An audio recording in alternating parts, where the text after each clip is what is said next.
Good afternoon, all the participants and invited speakers. I, Dr. Devendra Thakur, on behalf of IQAC Cell, Ukatar Sarya University, welcome you all on the fifth day of ongoing EFDP on comprehensive initiative in higher education in this pandemic era. From last 4 years, since last 4 days, we try to learn different aspects of teacher. As a being a teacher, I need to play different role. For example, as a teacher, we need to teach the student. We need to also think about the patent. We need to think about research.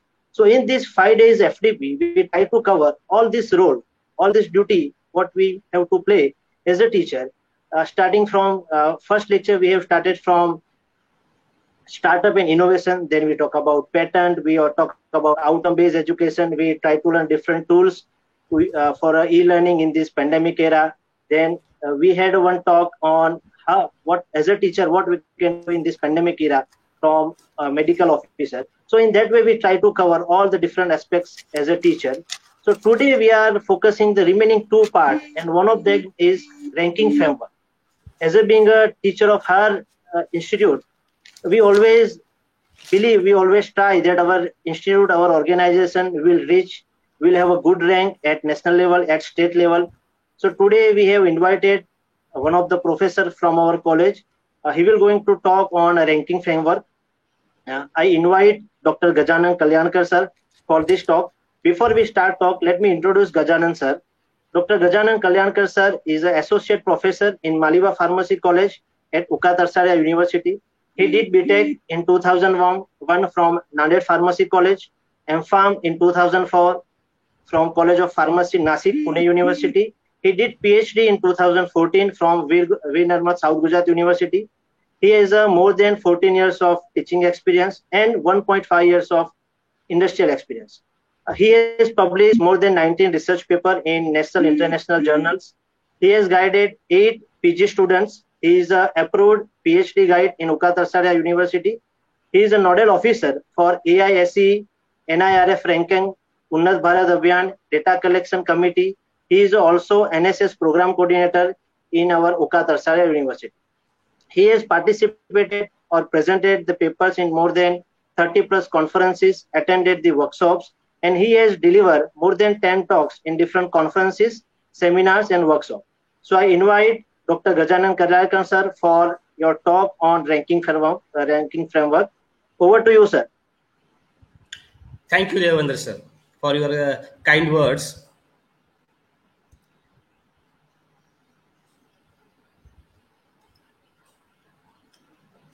Dear friends, good afternoon to one and all who have joined this session, and I welcome you all in this EFDP. Dear friends, I would like to thank organizer of this EFDP, Dr. Ketan Ranch and his team, and Ukatar Sarya University for giving me this opportunity to talk on rankings, extension of benchmarking and quality assurance. Dear friends, this presentation is about what do you mean by university ranking, what are different international rankings are available, what are their procedures, how we can go for apply in the rankings, and what is our indigenous national institutional ranking framework. And main question is that why you should apply for a ranking, why should go for the ranking, and how we should go for that. Friends, Indian higher education is third largest in the world next to the US and China in the volume of students, faculties in higher education, number of institutions for higher education. And in future, it is going to be one of the largest in world. Indian higher education since independence has grown up in a tremendous way in the number of universities, level institutions, different colleges, programs, and many more things. And since 2009, when we had an Education Act, right to education for all, which also has brought a revolution in the Indian education. Friends, when higher education grows, diversifies, at the same time, Indian society is shown a more concern about the quality of programs, quality of education, as well as their public assessments and their stand in the international ranking system. Indian education have their own challenges, like access of education to all sections of the society, quality of education, infrastructure, faculties, our political interference, research and innovation, and many more. And we all know that research and innovation is our last priority. But in international level, research is more emphasized by all ranking system, and they consider it as a yardstick to decide the quality of education or institutions. In spite of all these challenges, what is in our hand? That we should participate in all kinds of rankings, because this is the way how we can demonstrate ourselves, our quality of education in front of the global community. And another important reason is that, dear friends, there is a large increase or rise in the global students, students going for foreign education. A tremendous rise is there. It is estimated that in 2030, 375 millions will be there, and in 2040, this figure may rise to 585 millions. It means this market of higher education is going to reach higher and higher. Some statistics says that this is going to be 1 trillion economy of this. And who is going to get benefit of this? Who is going to get a more share from this? Those universities, those countries or nations are ruling the ranking tables. And that is why we need to go for ranking. Our Indian universities should aggressively participate in the rankings. They should have their own planning in the next years to get into the ranking table. In, we can say, next first 50, first 100, whatever it may be. But we must go for that. With this preamble, I will start my presentation with introduction. Means, what is the university ranking? University rankings are the list of the academic institutions in order to have their positions determined on the basis of some defined combination of factors. We can say criteria, we can say indicators. Every ranking system have their own combination. And on that basis, they calculate the score of individual universities and then rank all the universities of the world, first 1,000 universities. There are three important questions: who ranks, why there is a ranking, and who uses the ranking.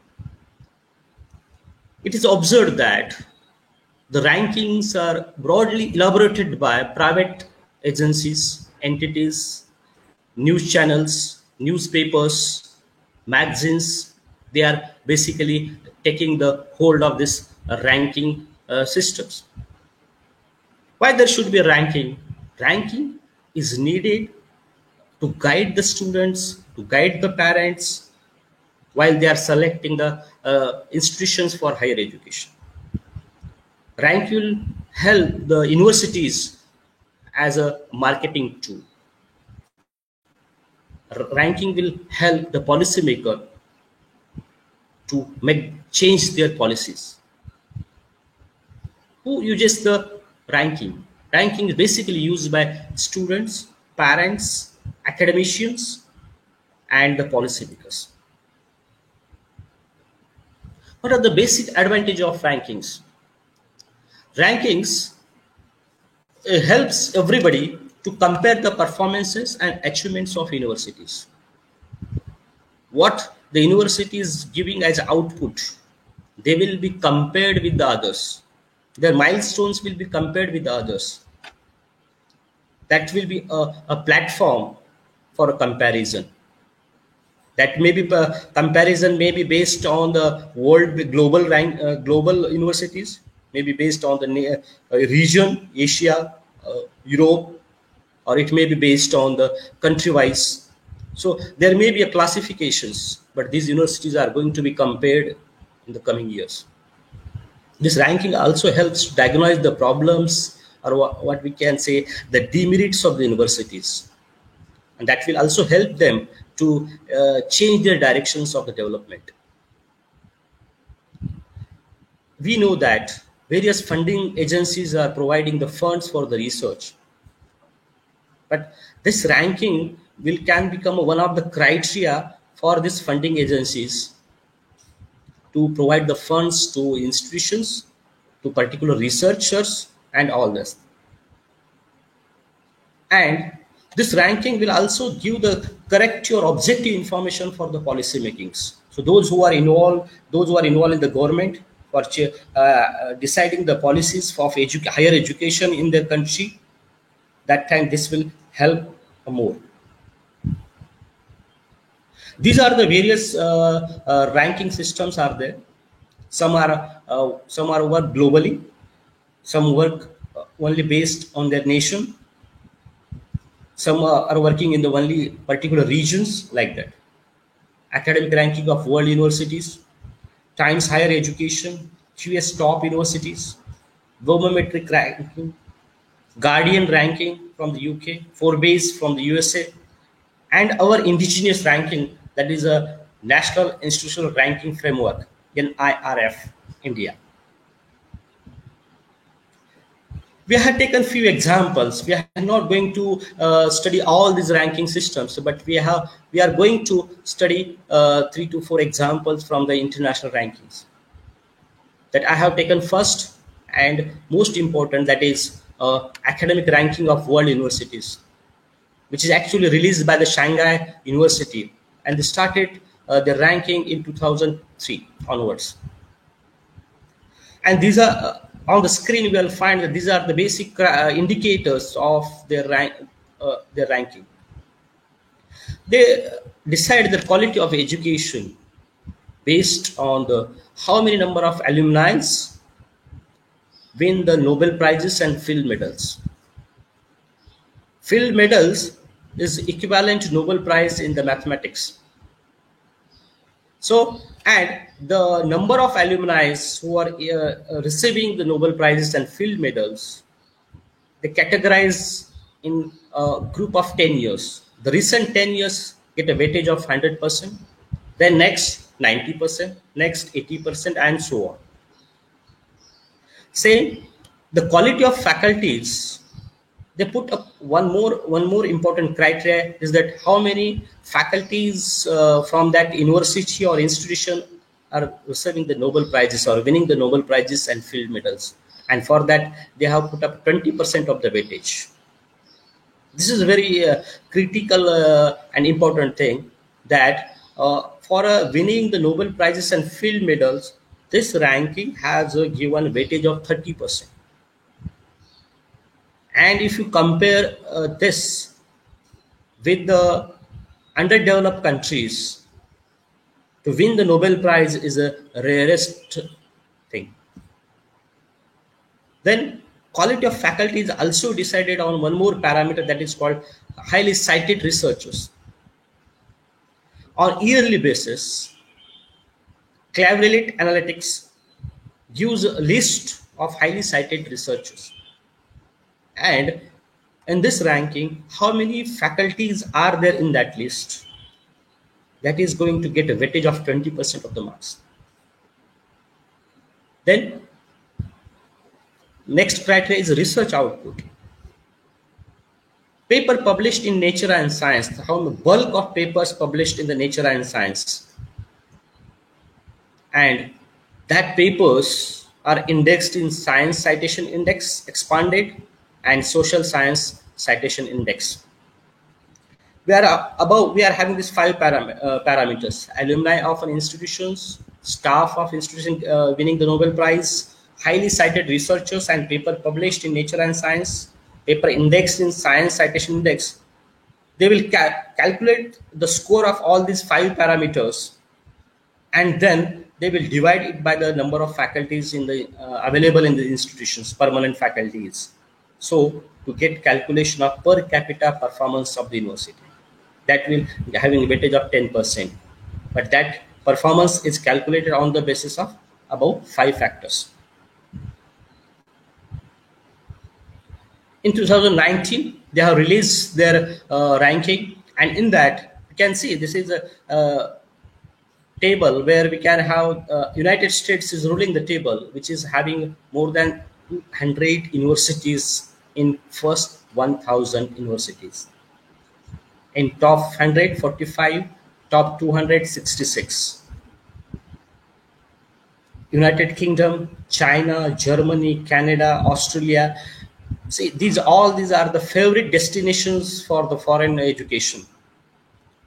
Whenever the students try to opt for the foreign education, these becomes the favorite destinations based on their, we can say, the ranking also. But India could have only 16 universities. They could take place in the first 1,000, but none of the universities is in the top 200. That is our concern, that we are having more than 900 universities in our nation, and nobody could make a place in the top 200. These are the top 10 universities as per the academic ranking of World Universities 2019. And in next, we'll see next two ranking system. And if you compare the top 20 universities in the world, they will they will repeat in every ranking system, but their positions may get changed.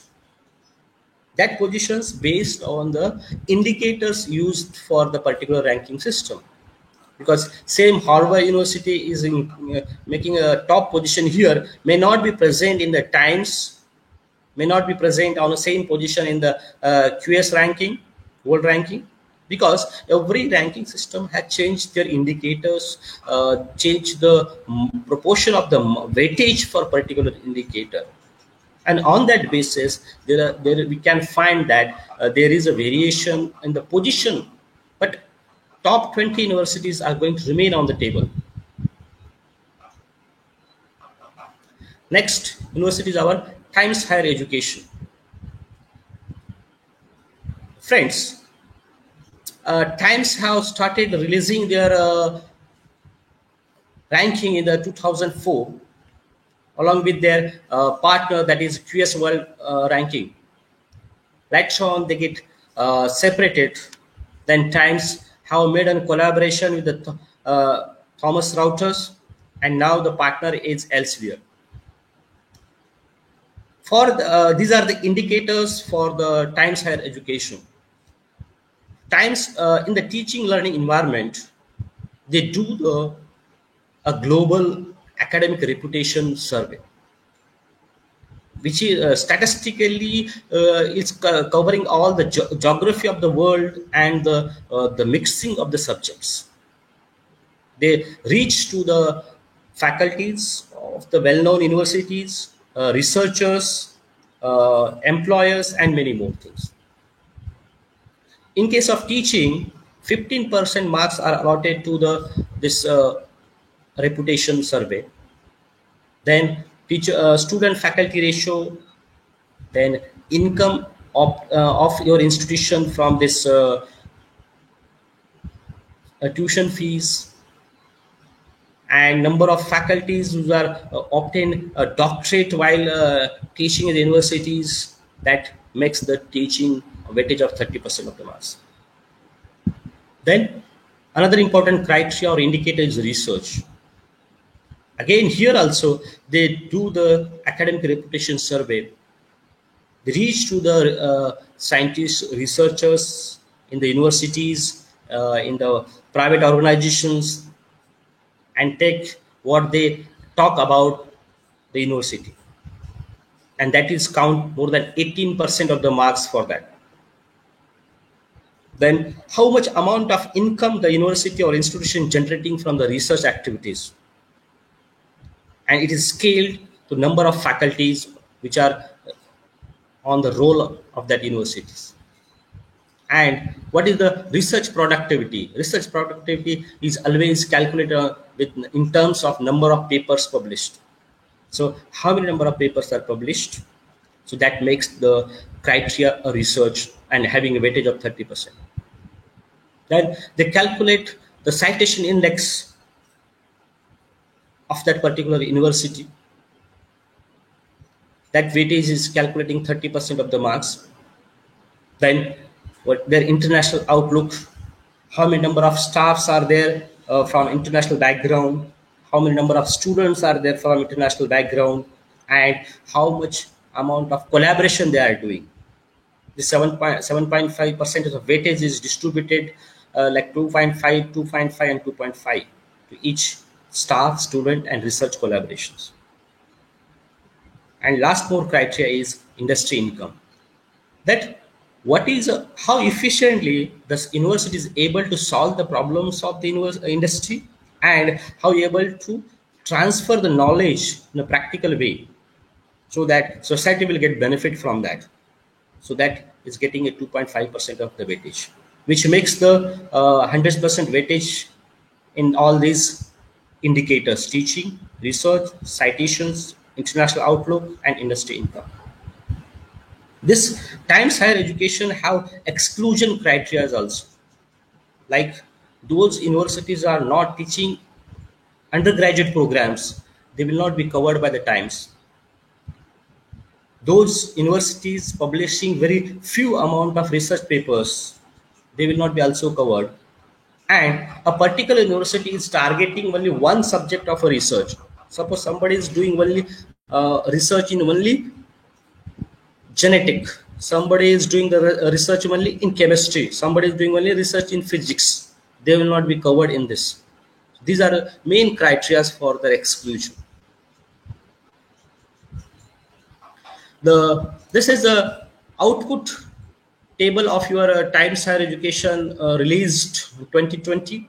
Again, you can see that it looks a similar table what we have seen for that also, that United Kingdom are ruling the table. What in our hand, that 56 universities are in first 1000 universities, but nobody is there in top 200, top 100, even top 300 also. These are the top 10 universities as per the Times Higher Education 2020 ranking list. University of Oxford, California, Cambridge, Stanford, and so on. Third top university ranking system, that is called QS Top University Ranking. I already discussed with you that this ranking system initially worked with the Times, and then they get separated. The important criteria, or we can say indicators for this kind of ranking, the majority role is played by the academic reputation survey, that 50% marks are there for that. And they claims that they do the largest academic survey in the world. In the last year, they are able to reach to 92,000 academicians. Their survey is larger in case of scope and the number, and the weightage for that survey is 40%. They also give the score to the employer reputation survey also. And last year, near about 50,000, they able to reach to the 50,000 people of, or 50,000 employers from different sections and different sectors, different regions, and so on. 50% marks or weightage is there for the academic reputation survey. Then main important criteria here, it is a faculty student ratio. 20% of the weightage is given to them. How many number of faculties are available to guide to the students? They are given importance to that. Then citation per faculty, 20% weightage is there to identify the citation per faculty. Then 5% weightage for the international faculty ratio and 5% to the international student ratio. So there is always a criticism for this, that the underdeveloping countries, they are not able to attract international students and faculties. They are not have their global impact, so that they get behind in this race, we can say that, because academic reputation survey and the role of inclusive marking for the international faculty and student. So this, on these two fronts, that the universities which are there in the developing countries get a less marking. You can see this table, that again United States ruling the table, having 157 universities in first 1000, top 129, top 245, then United Kingdom, then China, Germany, Canada, Australia, all there. And thing is that we are the third largest in the volume of a higher education, and but we should have the share of 1/3 from this ranking table, but only 9 universities are there in the ranking table. That is again up 1 to 1000, not the best or top 200.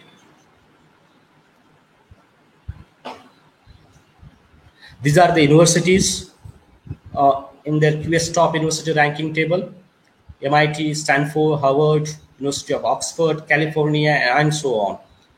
But you will find the same names are there in all the three rankings, and those different rankings are done on the global platform. These first 20 universities are ruling the table. Now, I try to make a correlation between the age of universities and how many of Nobel laureates they have produced. University of Oxford, the oldest university in the world, having the age of 924 years. Then California, then University of Cambridge, Stanford University. University of Cambridge is a split up of the Oxford University itself. Then MIT, Princeton, Harvard, and see the number of Nobel laureates they have generated. And if you compare our oldest universities, these are our oldest universities: Indian Institute of Senate, Sirampur College of University, having oldest age of 202.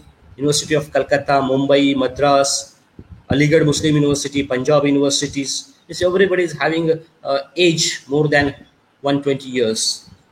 And how many number of Nobel laureates we are able to produce? Only few. We can count on the fingers. Now, these two observations are just here, just to means we can have a different focus, and we need to change our focus. Now, another reason why Indian universities should participate in the ranking systems. This is news on the NDTV Profit that, and this news is from 2015, that India spends more than 45,000 crore per year on foreign education, and this figure may be getting increased now in 2020. Means that amount of money we are losing.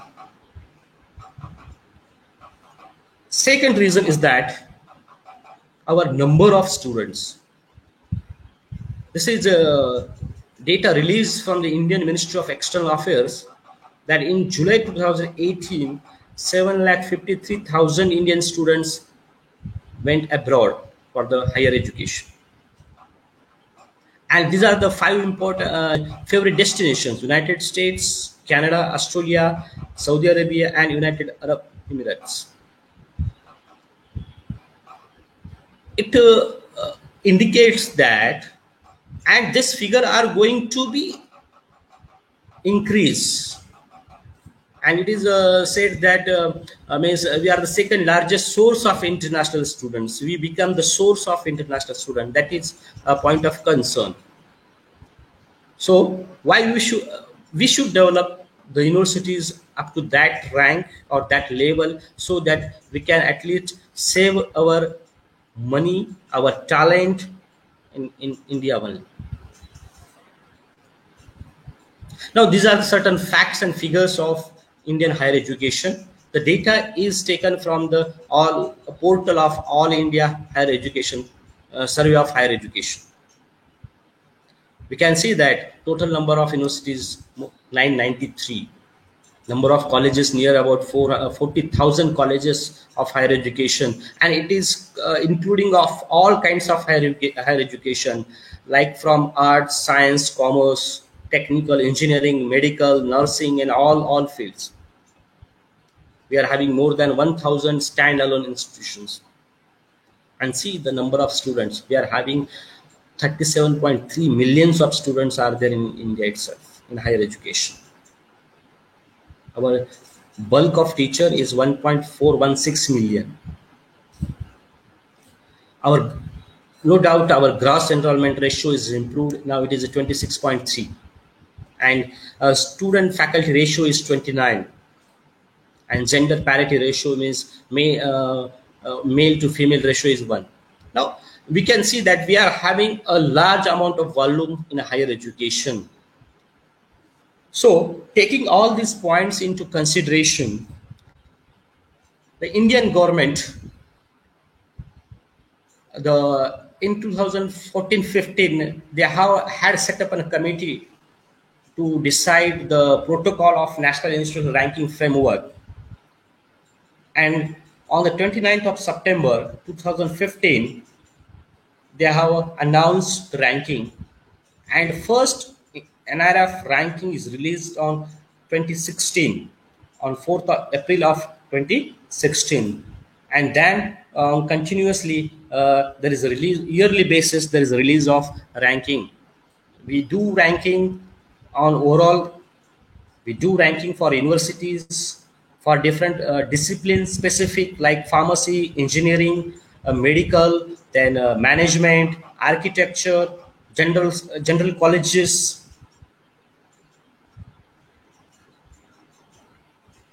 Now, who can participate in National Institutional Ranking Framework? What is the eligibility condition? All institutions, if any, either it is a university, either it is a discipline specific one, like one pharmacy college or one engineering college, if they are having a student pool more than 1,000, they will also get rank in the overall category also, as well as they will get rank in the discipline, their specific discipline also. And we are having various discipline specific ranks for management, for architecture, for pharmacy, for engineering, for general colleges, and so on. But open universities and affiliating universities will not be considered for the ranking, like your general public universities. But same public universities, if they are having certain departments at their campuses, if they are running certain departments in the campus, on that particular data, they can go for the ranking. But they cannot take the data from the affiliating colleges. That is for the public universities and open universities. And basic criteria for participating in the ranking is that at least there should be a passing of 3 batches. The graduation of 3 batches must be there, either in the UG or PG program, and where the duration for UG must be 3 years and for PG 2 years for the PG program. Unless and until pass out 3 consecutive years for the pass out batches, you're not able to participate in the ranking, in any of the ranking, either it is discipline specific or the university level one. Now, these are the main indicators for National Institutional Ranking Framework. teaching and learning resources having a 0.30 or we can say 30% weightage, research and professional practice 30%, graduation outcome 20, outreach and inclusivity 10, and peer perception 10. You can see the differences with the international ranking. Later on, we are going to discuss which are the pinpoint differences are there. In the teaching, learning, and resources, students 10, including PhD students. And friends, when you are applying for ranking, the data is required for 3 years. Last 3 years. If you are applying for ranking for 2020, the last 3 academic years will be considered for the ranking. Important criteria in the ranking, any ranking system is that we should capture all kinds of data. Important is thing that we should capture, then clean the data and validate the data. That is a very important thing, because many times when there will be the query regarding the data, we should have the proofs for that. The student strength, number of what are the intake capacities of different programs, and in against of that, how many number of students are get enrolled, students belonging to the out of state, out of country, belonging to different categories, and how many number of students getting scholarship, those who are not getting scholarship, how many students belong to the economical backward class. All things are considered in calculation of that. The faculty student ratio, right, there is a emphasis is given on the permanent faculty, and the qualification of faculty is a very important thing, though the qualification must be as per the norms given by their particular council, like AICT, UGC, PCI, Medical Council of India, Council of Architecture, and all those things. Those only be considered as permanent faculties with the proper qualification. Those who are working on the contract basis will not be considered in the calculation of faculty student ratio. Second is the qualification of faculty and experiences. What kind of experience the faculty is having, how much teaching experience is there, what is their industrial experience, how many faculties are with the PhD degree, and after PhD what is their experience. So this will be a combined metric for that. Next important criteria is financial resources and the utilization. You should able to put up all your expenses. How much amount of you are having expense on the salary of teaching, non-teaching? What is your expenditure on the development of laboratories, purchasing of equipment, purchasing of books, purchasing of your online journals, hard copy journals, maintenance of the departments, how many number of conferences, workshop you conduct, how much amount of expenditure we do on that. So all things will be considered here, and this expenditure will be converted with the ratio to per student, that how much amount of expenditure there is there compared with the per student. Then research and professional practice. Combined metric for publications means how many number of papers are published in UGC approved journals, those journals which are available in the Scopus, and is well peered journals. Second is that quality of publication. Here in the publication data, institution there is no need to submit any kind of data, but the NIRF will fetch all the data from the InflibNet. But point is here that if when the paper is published and on that paper affiliation of particular university or college is not in a proper with the proper address, like the college is Maliba Pharmacy College, and in the paper if I am writing only MPC, then that paper is not going to credit to my college, because InflibNet is not going to search for MPC, they will search for Maliba Pharmacy College. So number of papers which are having a MPC in their affiliation, they will not be give the credit to the institute. Same thing, if my paper is not having Maliba Pharmacy College and Ukkatarsadhe University, my university will not get the credit for that if there is a name is not included in the affiliation. So that is a very important thing.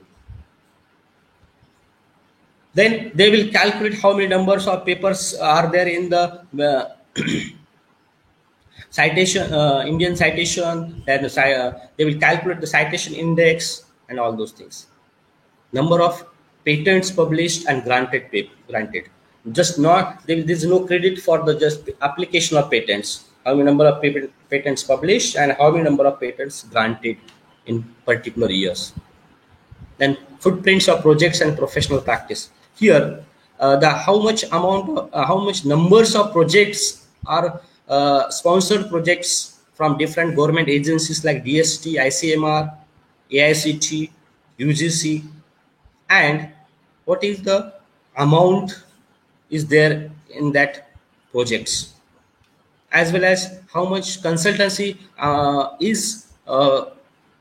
consultancy income is there for the university regarding from the private bodies, and if the university or institute is running executive programs, how much amount of fees they are able to collect from that. So that kind of income, number of projects, consultancy projects will be considered in this footprint of projects and professional practice. And overall, this mix 100 will convert into 0.30 in the research and professional practice.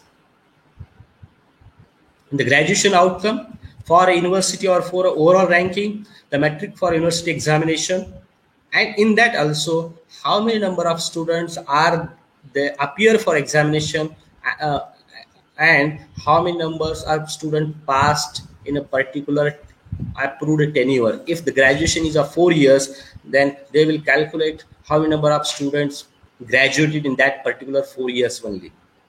And metric for number of PhD students graduated in particular year, how many number of students get graduated from that. That is having 40% of the marks.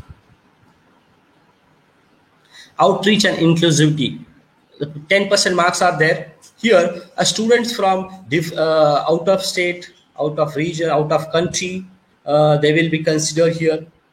This diversity of student is getting the weightage of 30% of the marks. Then diversity among how many number of female students are there, female faculties are there, and how many number of female faculties are on the position of head or the director or as a principal.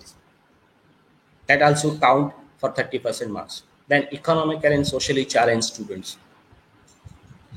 How many numbers of students belong to economically backward class and socially challenged class like SC, ST, OBC will count 20% of the marks. And from that, how many students are eligible for the scholarship and how many students are getting government scholarship, how many students are getting the private scholarship, and how many students are getting scholarship from the university or the institution. Then facilities for physically challenged students. What are different facilities are available at your institution? Means having a lift, having a ramp, having a specially challenged tools for their education, particular design tools, having a special toilets for physically challenged students, and all those things that will account 20% of the marks. Then a perception.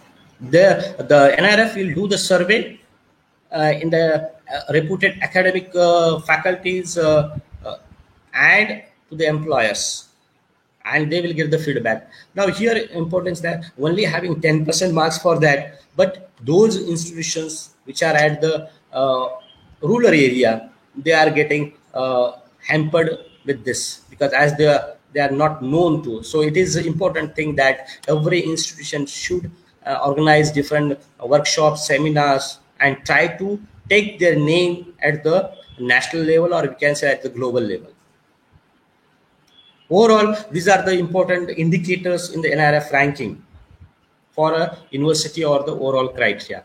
Now, for a particular department, like you are having pharmacy or engineering, there is slight variation in the graduation outcome indicator only. That is, in case of overall, the only metric for university examination and metric for number of PhD students is there, 60-40. But here there is a metric there for the placement in higher studies.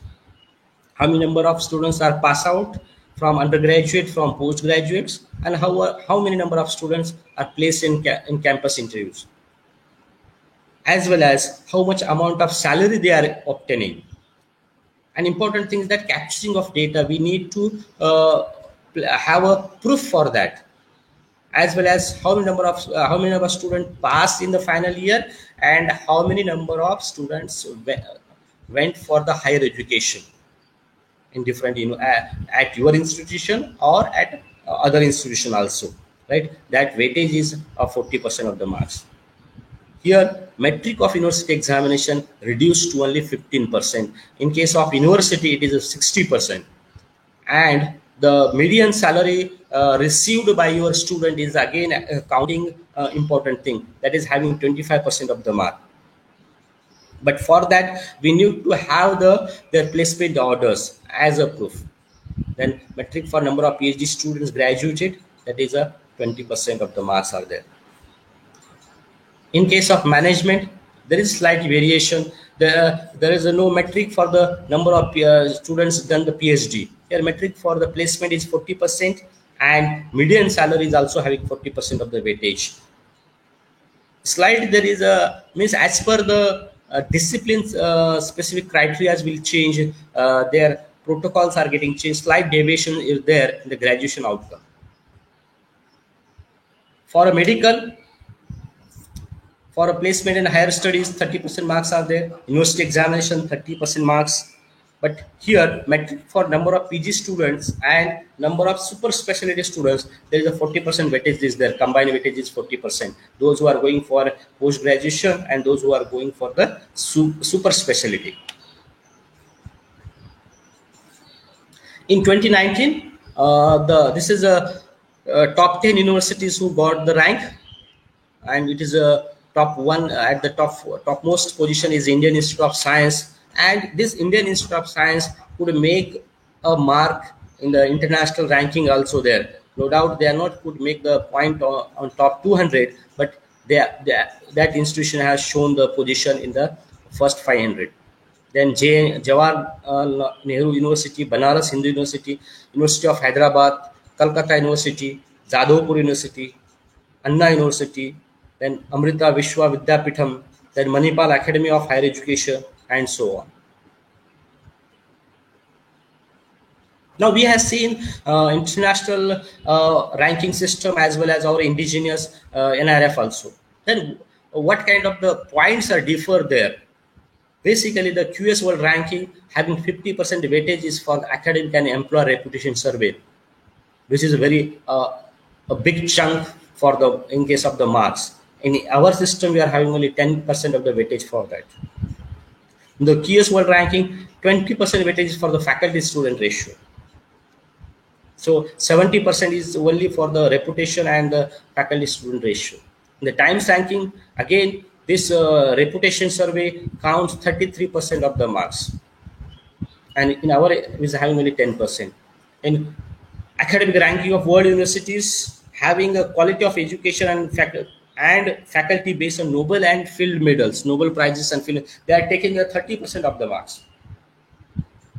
So that in these points, as the universities are there in the developing countries, or we can say third world countries, they could not make a point here because of the reputation, because of their international students, faculties, as well as because of their Nobel prizes and Field medals. In international ranking, one point is that there is no weightage for women's presentation, economically and socially challenged and physically challenged students, but we have put up that weightage for our students at our NRF ranking. Now, what is the lacuna of international ranking system? All ranking exercises are controversial, and no ranking is absolutely without flaws. Obviously, whenever the results are come out, there will be issues raised, questions are raised against of the rankings, for their system of ranking, for their indicators, for their considerations.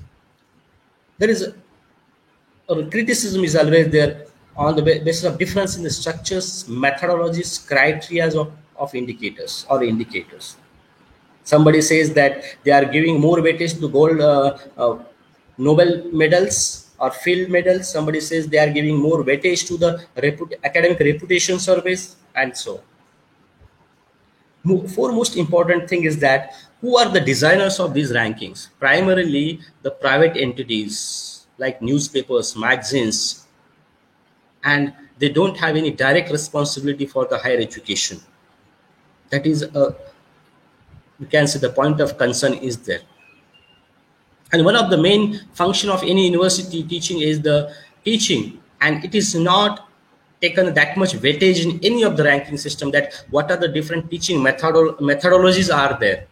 No doubt there different aspects of output are considered, but directly there is no weightage for the teaching. And application of ICT infrastructure, this is what we say the a booming area is coming into that. And only webometric ranking, which is only based on that, it is considering that criteria. We know that there is always a domination of so-called developed countries in almost all ranking tables. We have taken only few examples, but it is observed that what kind of ranking you take, there is a domination by the only developed countries, which always raises the question of have and have nots. And there is a question: what is the opportunity for the developing countries? And they are losing their ground because of these rankings. International students and faculties as an indicator make a disadvantage for many developing countries, because everybody want to take their foreign education in the developed countries only, and that criteria itself become a demerit for the developed universities belongs to developing countries. So these are the certain we can say lacunas or disadvantage of the ranking systems. What other options we have in India? In India, Indian Center for Academic Rankings and Excellence is a private. Again, it's a private organization. Is doing a ranking with the collaborations with various organizations or various states also. Right? They have a collaboration with the Gujarat state. We are here in the Gujarat. We are having Gujarat State Institutional Rating Framework, Karnataka State University Rating Framework, Tamil Nadu State University Rating Framework, and they all here. The partner is iCare. Also iCare is also partner with the FICCI, that is the a commerce body, right? They are also releasing the rating for the B schools. The iCare is also having collaboration with the Outlook magazine, where they also release the different kinds of rankings for institutions, for universities.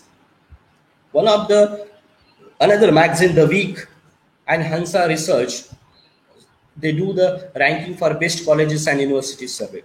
So these are the options. We can have what I find these are the options in India for ranking, along with the National Institutional Ranking Framework, but many more may be there.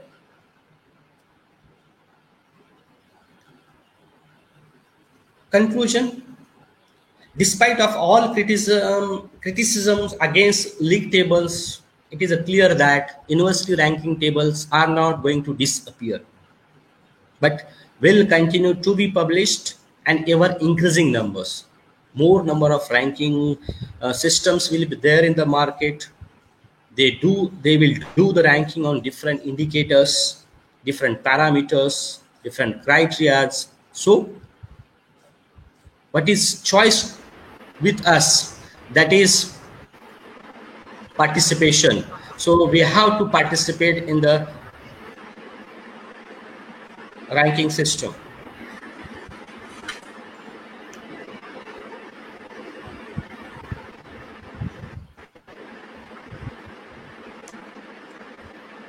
What we can do is that we should aggressively go for the ranking.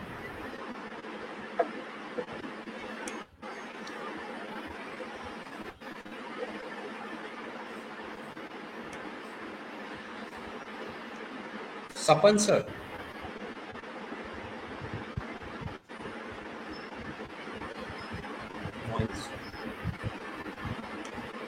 Thank you, sir, for a very detailed and Sir, insightful.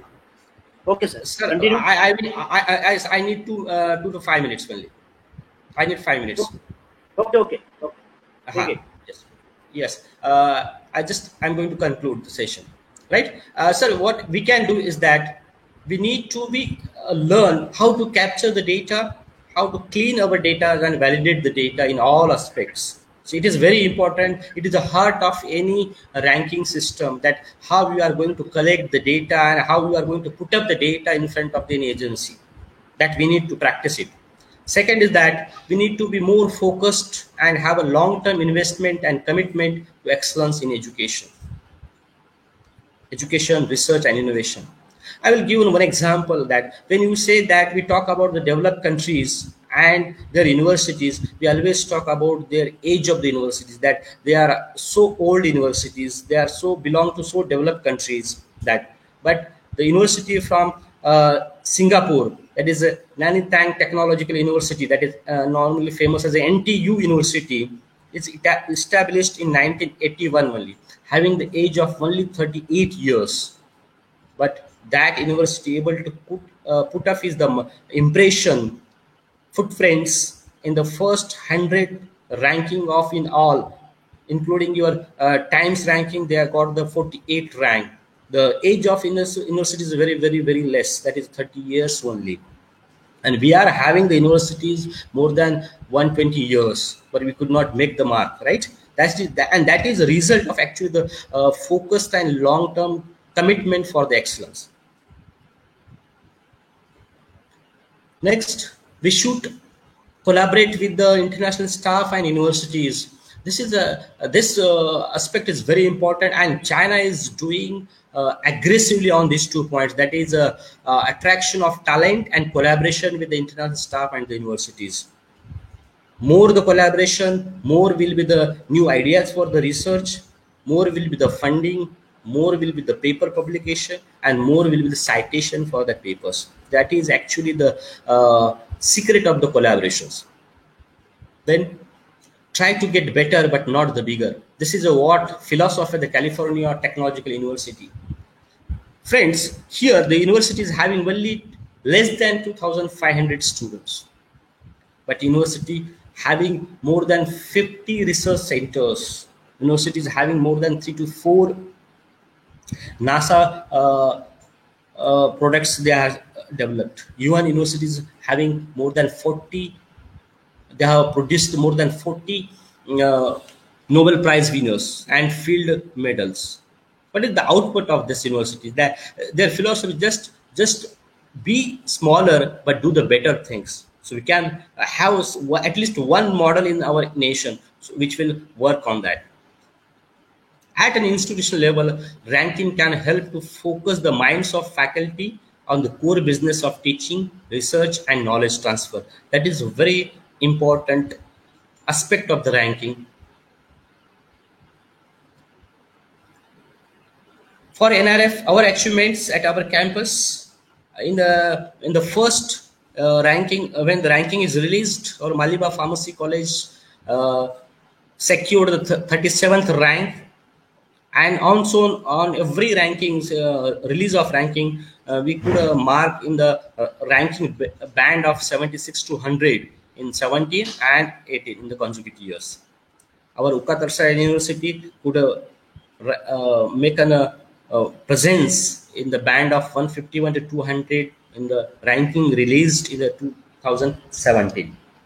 We also participate in the Gujarat State Ranking Institutional Rating Framework, where Maliba, in last year in 2020, the ranking is released.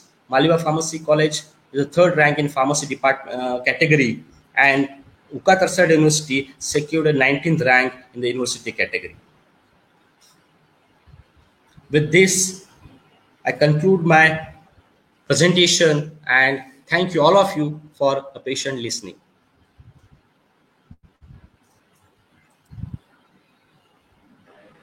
Thank you very much, Dr. Gachanan sir, for very detailed and insightful lecture on the ranking framework. I would like to take few of the questions from the participants. The very first question: why there is a multiple ranking framework in India as well as abroad? So one of the question asked by the participants.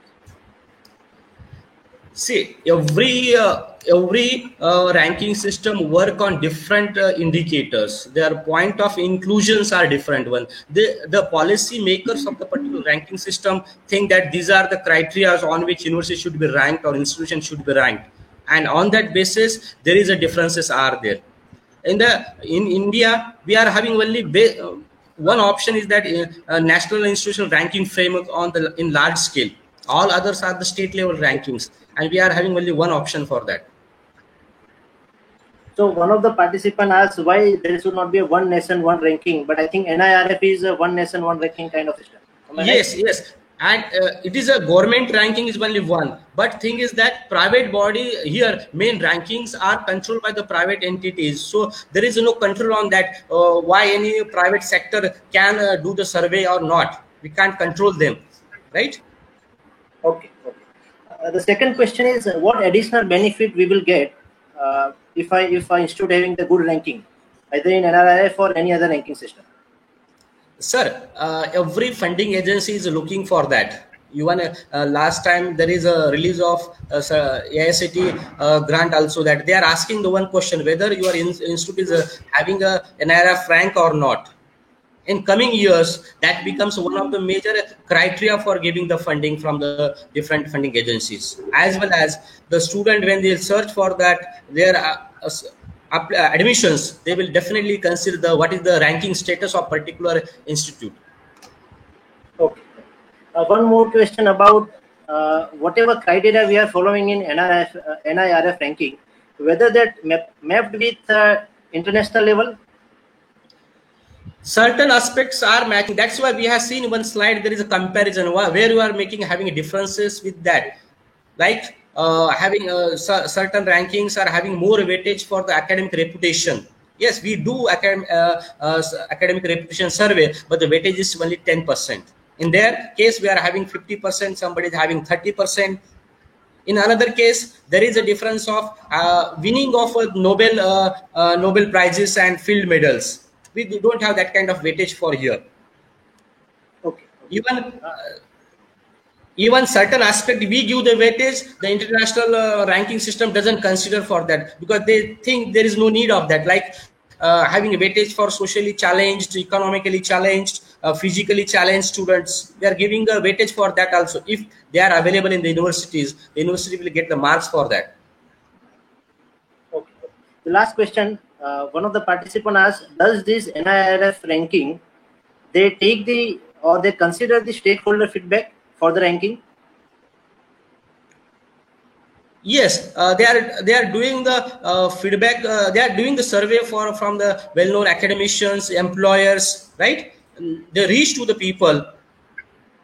Okay. And they take the feedback from the stakeholders.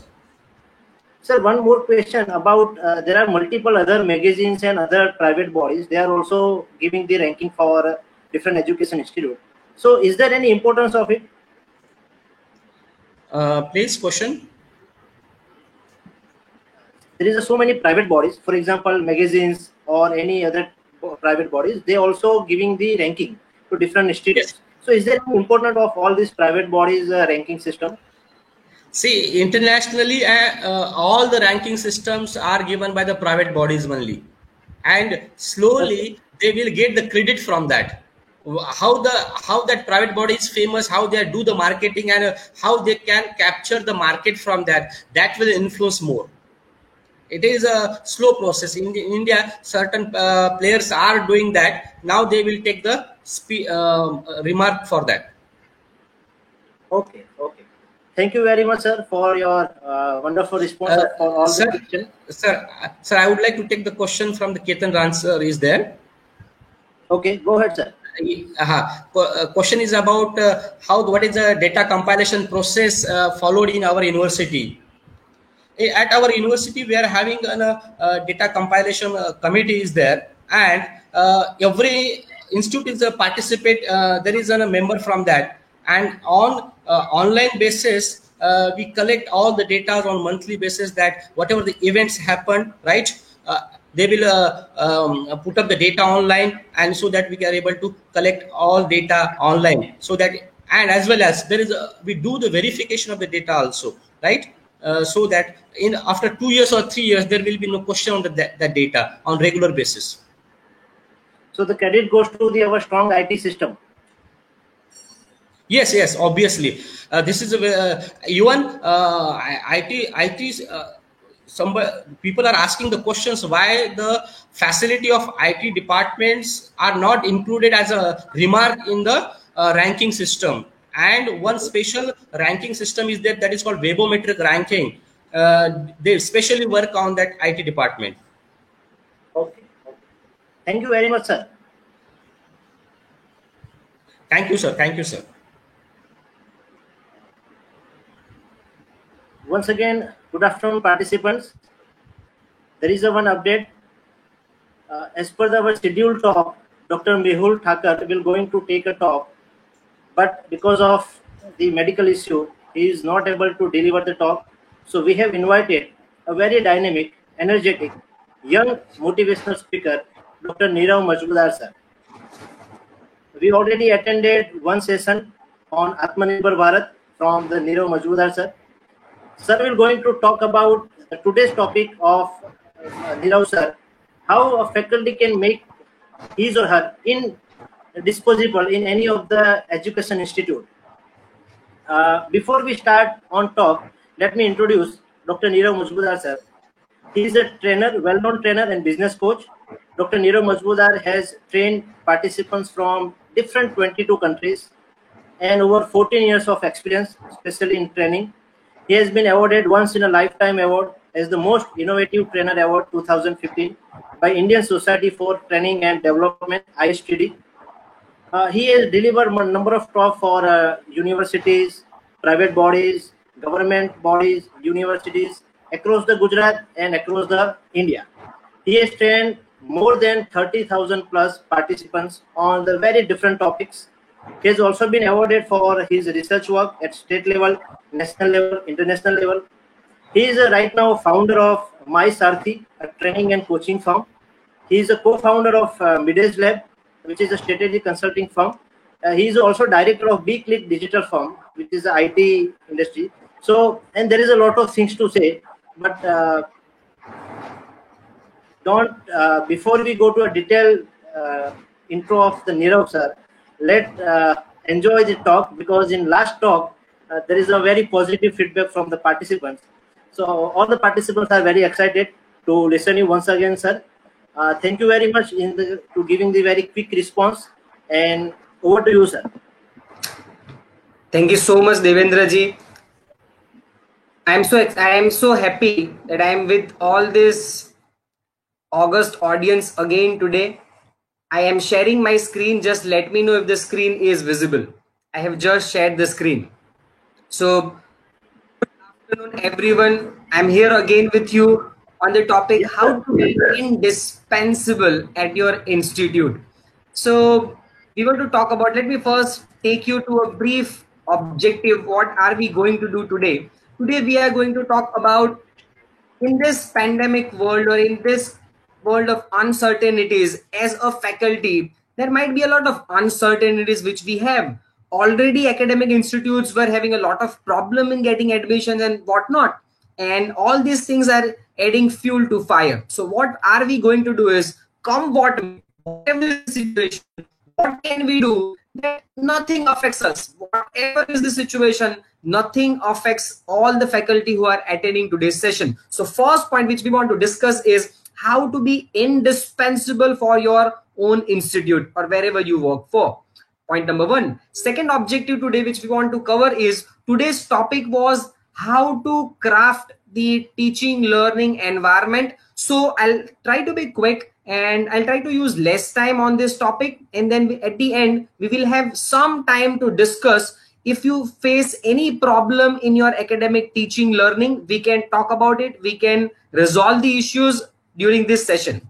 And the last thing, how I have created this entire module is, let us understand what is happening in and around academics and in the entire economy is we are facing a lot of uncertainty. Now, because of this, you don't know the same way the institutes and universities would work like before.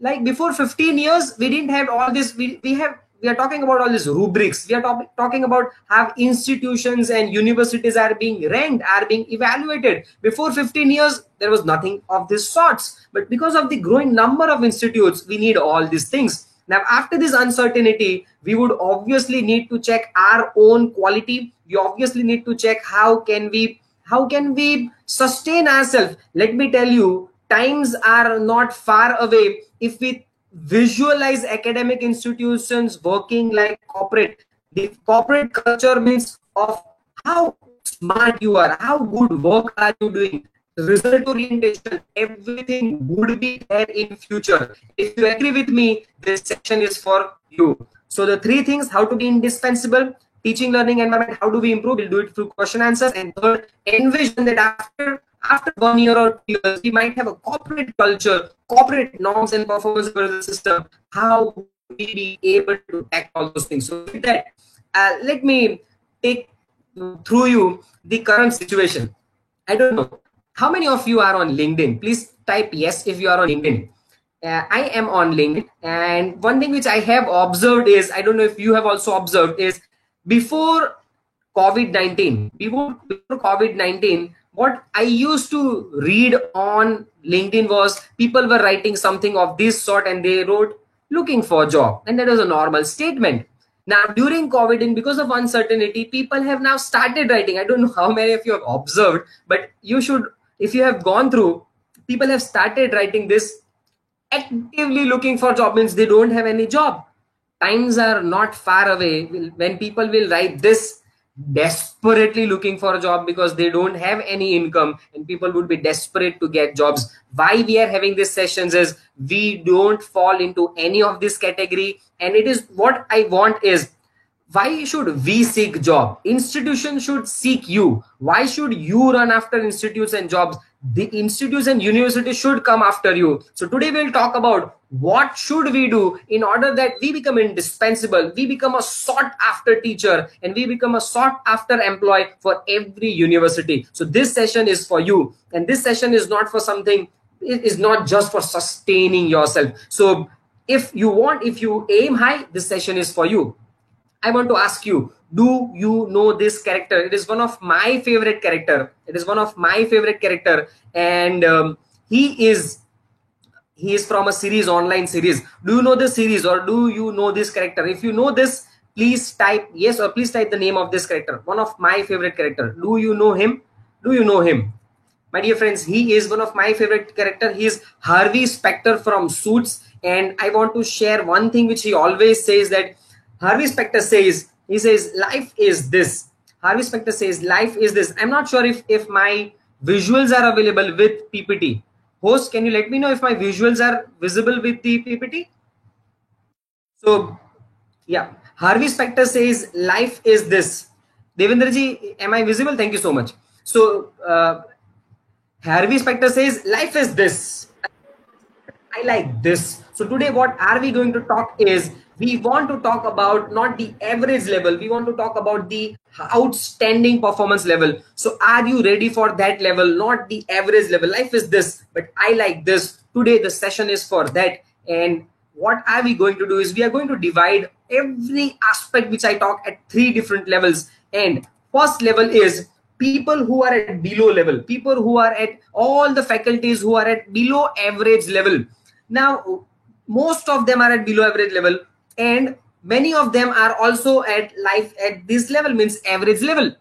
What happens is, most of the faculties don't realize that they are at average level. Do you know why? Because they are surrounded by average people. Today what we want to talk about is the third and the highest level, the outstanding level, and we want to talk about that. Why so? Because the 3 levels are, first is those academicians who are poor at their job, second who are good at their job, but the highest level is those who are great at their job. There is an entire book, I would recommend everyone to read it. The title of the book is Good to great. So the journey with most of the faculties stops at being good. Once they are good, once their job is secured, then they stop growing. So today we want to talk about how can we keep on growing and how can we be from good to great.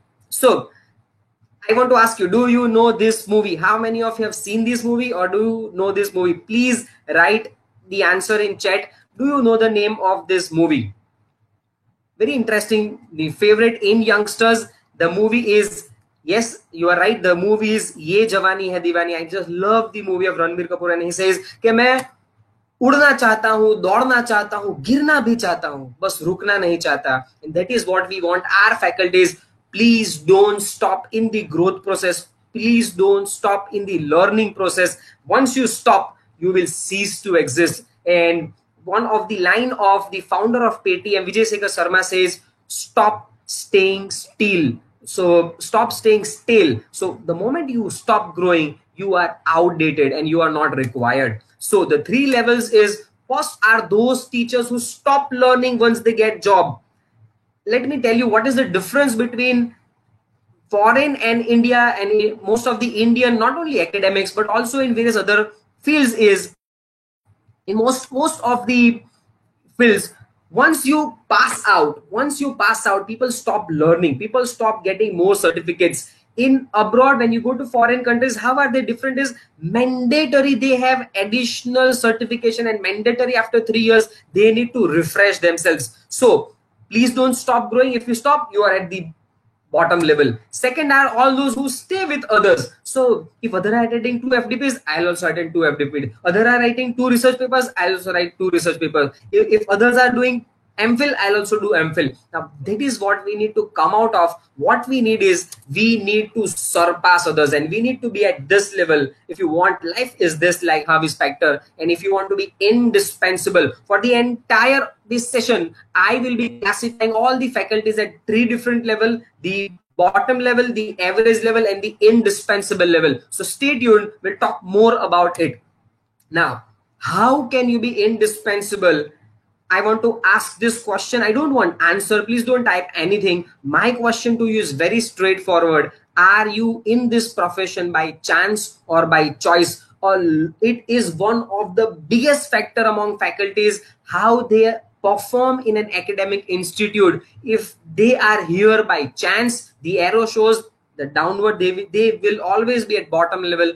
If they are by choice, if they like doing what they are doing, they will obviously become indispensable. So ask this to yourself, are you here in this field by chance or by choice? The more you are by choice, the more it is likely that you will become indispensable. So the 3 level which we can classify are, first is, people are here, they did not have any choice, so no choice, they ended up being a faculty. Very sad to know, but this is harsh fact at few of the instances. The average people are, they like to teach, they like to be here, they like to be in academics, they like to teach the subjects. So this is what, and they would be always be at the average level. But who would be at the peak level, who would be at pinnacle, and who are indispensable?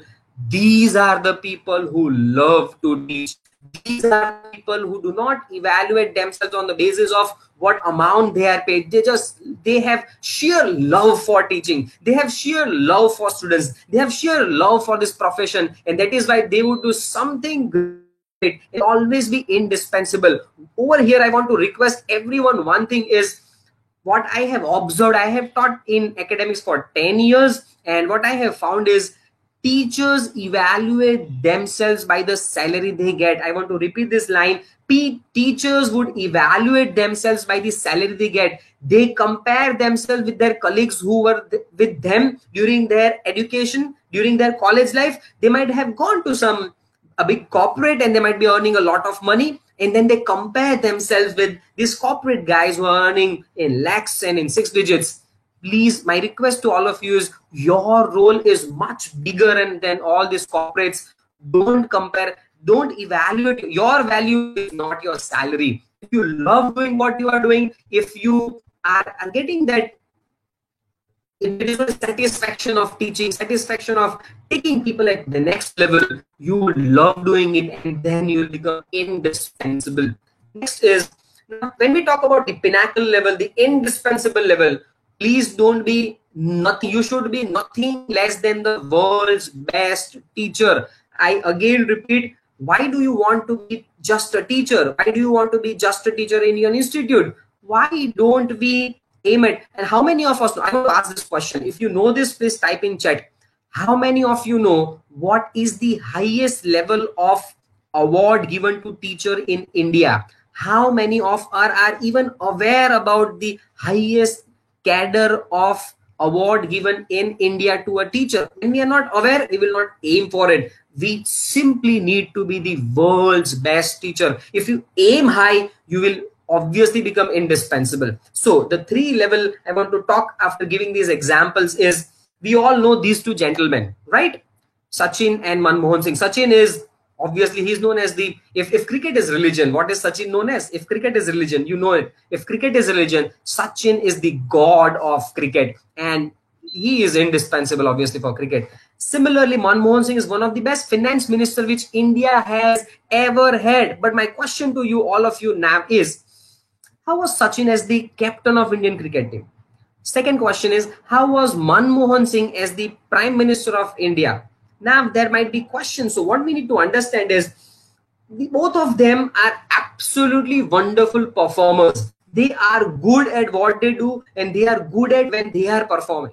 But let us understand that when they become leader, it requires a different skills. Similarly, I want to drive your attention to this is, you might be a gold medalist, you might have written tons of research papers, you might be even PhD, you might be very good at whatever you are teaching, but students don't require that. What do students need is, students would request and students would need, an institute would need that it is not how much you have studied, it is how much can you make others learn. So the 3 levels of faculties over here are, first is they are poor in their own knowledge, and that is why they are at the rock bottom level. The average are those who are good in knowledge. They have a good source of knowledge, good content, good reading. But the best teachers, the highest level of teachers are not, they don't have knowledge. They don't have just the knowledge.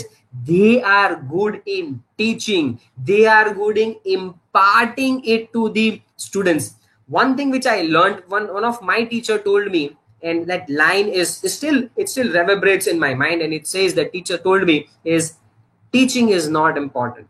I again want to repeat that line for you. My teacher told me, teaching is not important, learning is. Do the students learn by the way you teach? So your knowledge is not of importance. Your degrees and your medals are not important. If you can make students learn, that is more important. So in order to be indispensable, if you want to be best faculty of your students, it is, they don't require this. Our institute and university might go for your degree and your research papers and PhD, but students don't go by that. If you want to be favorite, be great at teaching. That is the art which you have to learn, and which you need to grow in yourself. Then you'll become indispensable at your organization. Next is, I just want to share a story. There was one guy who always wanted to learn. Do you know this sport? Anyone? How many of you know this sport? How many of you know this sport? This sport is known as Taekwondo. Now, when we talk about Taekwondo, there was one guy who always wanted to learn Taekwondo, but because he didn't have money when he was studying, then he didn't have time when he went to corporate. That is why he did not learn. Unfortunately, one time he lost his left hand doing his job. So he lost his job, but got a lot of compensation. He thought, I should go and ask one of the Taekwondo master, can I learn Taekwondo now? I don't have hand. He went there and he asked 4 to 5 Taekwondo masters, but they said, you don't have hand, you don't stand a chance. He went to a 6th master, and the master looked at him up and down and left and right, and he said, yes, you can learn. You know what? He taught him just one skill. He just taught him 1, 2, and 3. It was one trick which he taught him. And you know what? He became the world champion. And you know, and that fellow, he didn't know how to thank him. And he just went to his master and said, how was that possible? Without one hand, how did you make me the entire world's winner? You know what he said? That the trick which I taught you, it is not so that this trick is not known to others. This trick is known, but in order to, what is the defend for this step is, when a person does this 1, 2 and 3, the opponent has to grab the left hand. You don't have the left hand. How would that person defend himself? And this is the power of teachers. Yes, it is the power within you. Teachers can convert the weakness of students even into strengths. What are you doing? What are we doing? How are we treating our students? The 3 levels by which I classify all the teachers are: first are those who always focus on weaknesses. They would always keep on nodding and poking the students for their weaknesses which they have. Second are, they would only focus on the students who are good, all those who are having strengths. But the best of the teachers are who inspires even the weakest of the teachers. I had a talk with one of my students at least after 10 to 11 years, and he told me that he still remembers few faculties who used to told him that you will never pass the examination, and that is how we evaluate. Today, let me tell you, today one of that student, he is handling entire USA for one of the biggest diamond companies of Surat. Now, how do we evaluate? Do we want to tell them that you have this weakness, you are poor in English and you will not be able to pass? Or we want to inspire them that come what may, whatever skills you have, you can still be the best. And students do remember all these things. It is very sad that we only focus on students who are good at academics. I would like to just ask you to do just one research. Just go and see what your toppers are doing and go and see what others are doing. You will get the answer what I want to share with you. So if you want to be indispensable, please inspire even the weakest. That is the job of each and every teacher, and that is why parents and students come to us. So this is what we want to do. Now, one question to all of you is, this gentleman everyone knows and is also written on screen, Sanjeev Kapoor. How many of you like cooking? How many of you like cooking? So I give you an option. If you like cooking, if you like to cook, if you like to learn cooking, I give you an option. Option number 1 is, Sanjeev Kapoor has written this book, Kitchen Secrets. I'll give you this book. Sanjeev Kapoor's written book, which is Kitchen Secrets. And second option which I give you is, I'll give you an option that you can learn live from Sanjeev Kapoor. Which option would you opt for? Please write in chat. Which option would you opt for? Would you like to read the book, or would you like to learn it from Sanjeev Kapoor himself? I am sure I am getting a lot of answers. People love cooking. People would love to learn, and I'm getting a lot of answers, and they would say that I would like to learn directly from Sanjeev Kapoor. Do you know this same thing is with students? What would student like to do? Would he like to study from a teacher who picks up a book, tries to go through it and tries to teach it? Or would the students directly like to learn from the authors? And this is what we need to understand.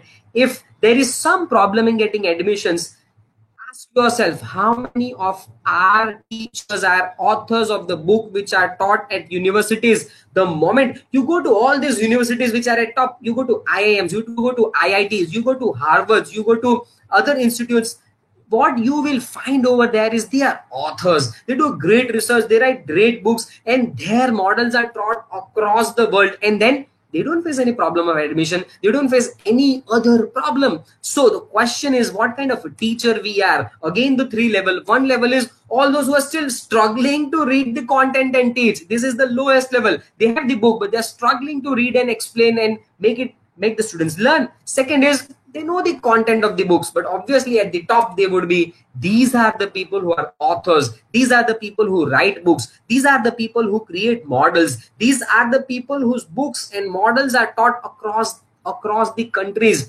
Why can't we write models? Why can't we create models? Why can't we write books? Why can't we create a content which everyone follows us? Now, in this era, it is very easy to write books, publish books. It was just before 15 years, we didn't have Kindle. Do you know Jeff Bezos is known as the god of authors?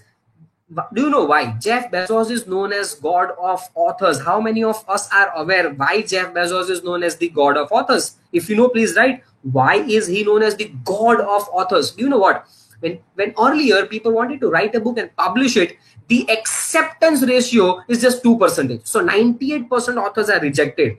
Now, second thing is, if your book is published, you will get only 10% of the revenue and 90% is kept by the publisher. You know what revolution this was brought? Is revolution he has brought is 100% acceptance. Whatever book you write, you can publish online, no need to publish. Second benefit which he has given is 70% of the revenue you will get and 30 they will take. So out of 2% acceptance, the acceptance is 100, and out of 10% of revenue you get 70%. Now, writing book, publishing book, being famous, you can have your own video, have your own YouTube channel, have your own Instagram page, post your videos, be famous. The more you are famous, the more your institute will be famous. That is what organizations look for. Can you do that for them? So again, be the Sanjeev Kapoor in your own field, and then you'll become indispensable. Now, with what mindset are we working? Again, I told you it all comes down to be by choice or by chance, and it all comes down to be you like it, you don't like it, or you love to do it. Now, I have seen faculties, and what kind of faculty? Again, 3 levels of faculties are. The lowest level of faculty works with the mindset of time orientation. I have to come at 9, report in time, and leave at 5. This is that time orientation. They work for time, 9 to 5, that's it. I have seen second level of faculties, and they are average and they are result oriented. And what is the result orientation? They might go back to home, they might work for students, they might counsel students, and what they want to ensure is the students should pass, the students should get the knowledge, and that is the result orientation they look for. But do you know who are indispensable for organization? Now, we got time, we got result. What is left? It is institute orientation. Let me tell you, just students passing is not the objective of any institute. The objective of institute is served if the students are happy, if the students are satisfied, if the other stakeholders are satisfied, and if there is proper placement, if there are proper admissions. If you can do something for this at the institute level, if you work it, if you have the mindset of doing, benefiting the institute at large, not just teaching. Let me tell you, there are 3 different levels at which you have to work. First is technical skills. Most of the teachers are just busy teaching. Second is human skills. How many of are mastering these human skills? What is human skills?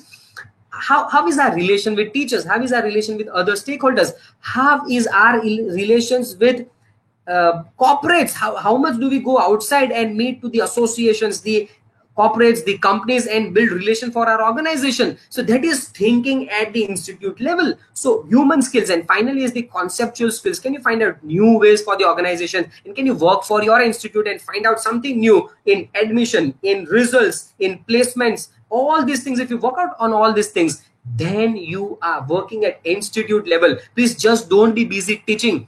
We need, if you think of an institute, you will think of even proper checking, you will think of even proper giving assignments, you will think of even keeping proper data. We had a previous session whereby we talked about how do institutes and universities get good results and good ranking.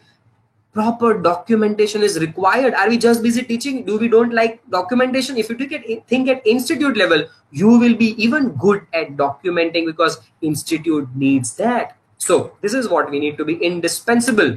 Next is, what kind of a person we are. Are we a person of problem, or are we a person of solution? What kind of person? There are a lot of problems even academic institutions face, but what kind of a faculty we are? Again, there are 3 levels. The first 3 level is, first, a person who goes with the director or the principal or the dean. They go with a problem. So this is a problem. What can I do? They always narrate problems. Second are level of people who solve their own problems. So they don't seek help from other faculties. They don't seek help from their principal or director in few and small aspects. They let their director and principal be free for other bigger issues. Now, this is what they do. They solve their own problem. But who are indispensable?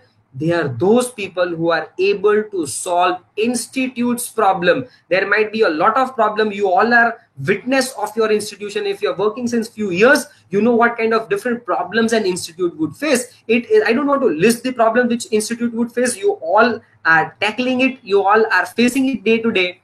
But these are the people who are not only solving their problem, they are solving the problem of institution at large. If you can do that, you then become indispensable for the organization.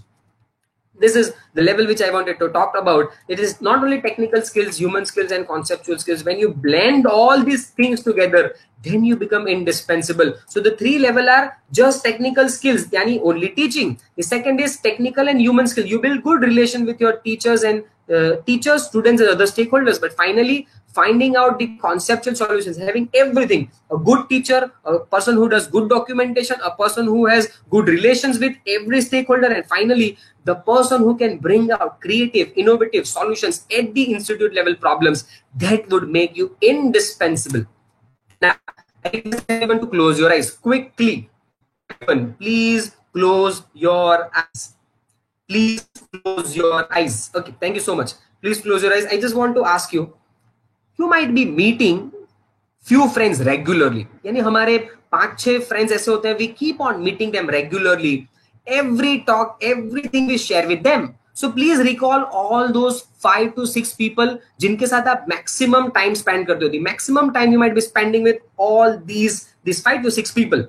My question to all of you is, could you recall all those 5 faces, 4-5 faces जिनके साथ आप सबसे ज्यादा रहते हो? Now I want to ask you a question. You can open your eyes now. You can open your eyes now. You can type yes if you could recall those 5-6 faces जिनके साथ आप maximum रहते हो. Please type yes if you could recall. Yes, हाँ ये है जिनके साथ मैं सबसे ज्यादा time spend करता हूँ. Please type yes for that.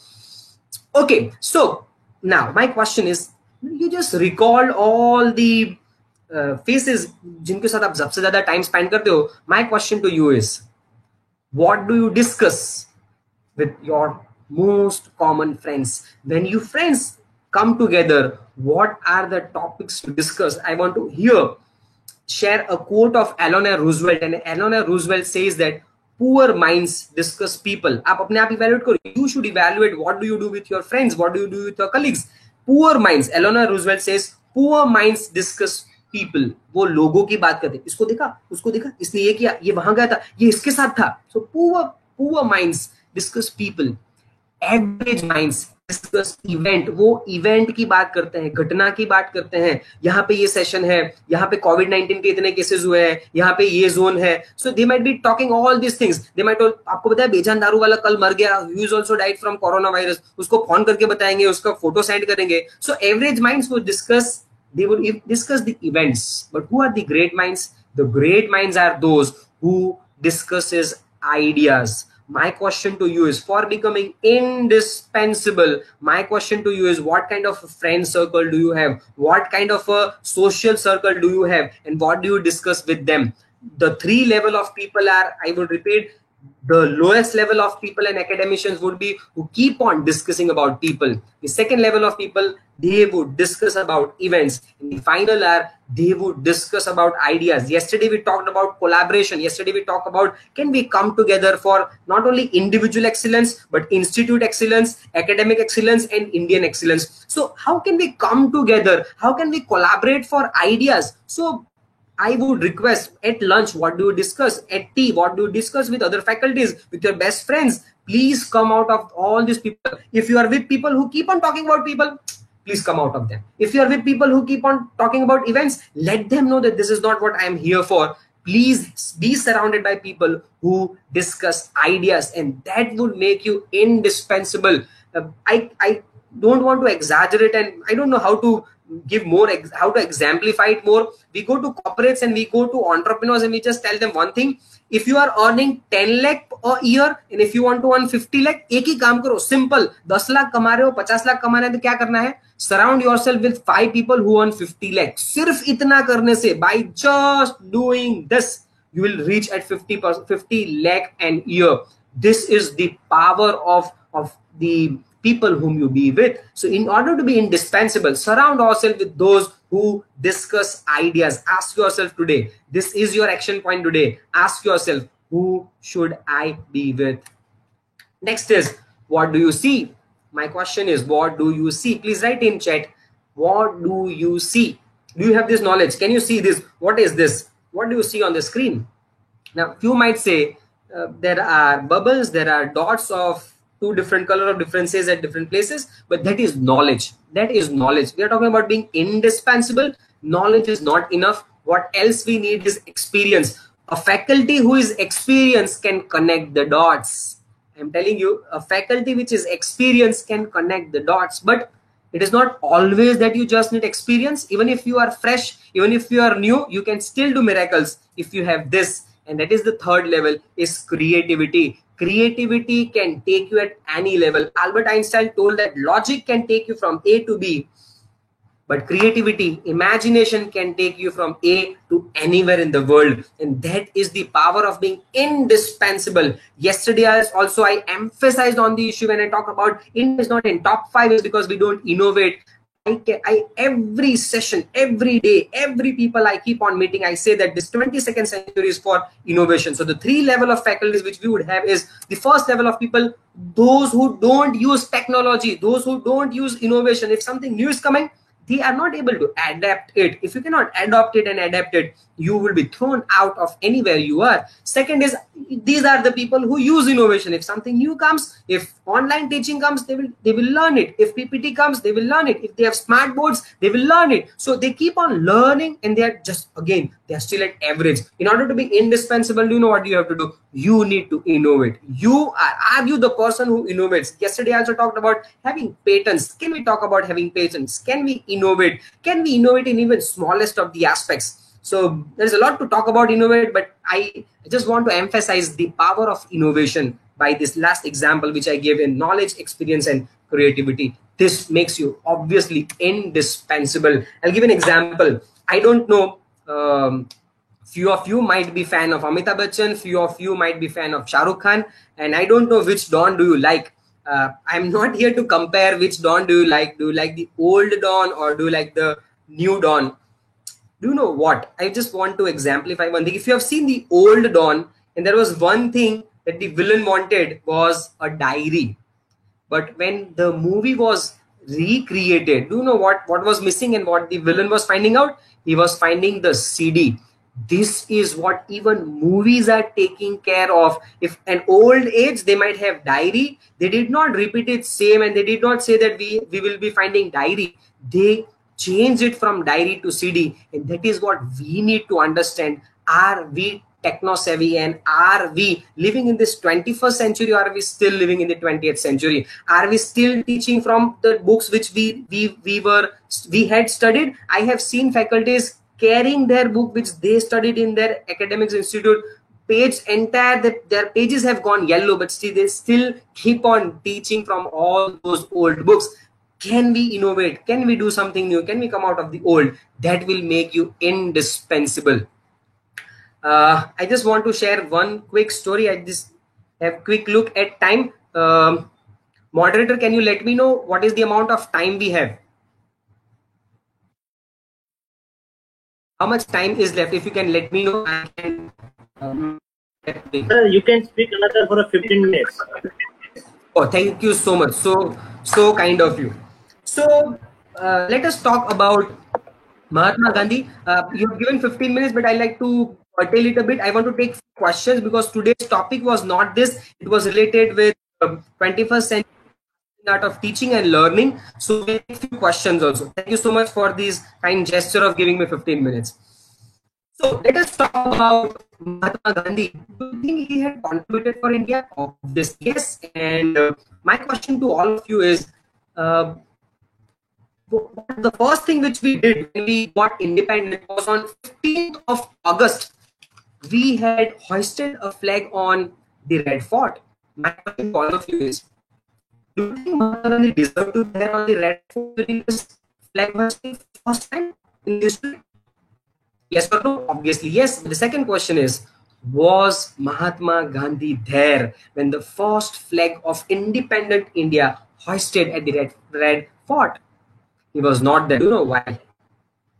He knew that there might be some fight between two groups, and he took the responsibility. He took an initiative, and he went to Kolkata, and he was not there. ना उन्होंने photo खिंचवाने के लिए कोई काम नहीं किया. He was not there to just click photographs and just wanted to be documented that I am a man of importance and I am a man who had brought this independence. He took initiative. All those who take initiatives are always remembered, are always liked. And you know what? Acha, tell me, did Mahatma Gandhi first told that, then you first tell me, what would you give if I give you independence? You first tell me, what would you, how many stadiums would be at my name? How many airports would be at my name? How many roads would be at my name? And how many idols would you place in India? He never talked all these things. So what we need to understand is, just take initiative. Just don't think what you will get in return. Please keep on contributing, and please take initiative. कह के करना is different, but बिना कहे करना, it makes a lot of sense and you get a lot of respect. And do you know what Mahatma Gandhi got in return? We all talk about he didn't do it for getting photographed, but do you know how famous he became? We all are carrying his photograph every day in our wallet, and that is the power of taking initiative, and that is the power of givers gain. Just keep on giving. Don't keep on asking. Usually, what I have seen in corporates is people say that एक बार promotion मिल जाए ना, देखो एक बार इतनी salary बढ़ जाए ना, फिर देखो. But it works the other way around. First you need to prove that you deserve to be here. First you need to prove that you deserve this much salary, and then you get it. So my request to everyone is, please don't wait for that increment, or please don't wait for that promotion. Keep on doing and take initiative. So the 3 level of faculty are, first are those who shirk from the responsibility. जितना काम दिया उसमें they don't want to do it. They want to find shortcuts. They find ways how not to do it. Second level of people are, they do what is told. जितना कहा है उतना ही करते हैं. But the highest level and in the indispensable are, they are the one who takes initiative. Are you the one who does everything what is told, but still you not be indispensable? In order to be indispensable at this level, you need to take initiative. So I would request to be indispensable, do this. This is one last thing which we'll pick, and then we'll take questions. Whom do you see? ये लोग कौन है? Who are these people? ये लोग कौन है? ये लोग क्या कर रहे हैं? Do you know who are these people? Now these people are, these are masons. इसको हम कहते हैं कड़िया काम कर रहे हैं.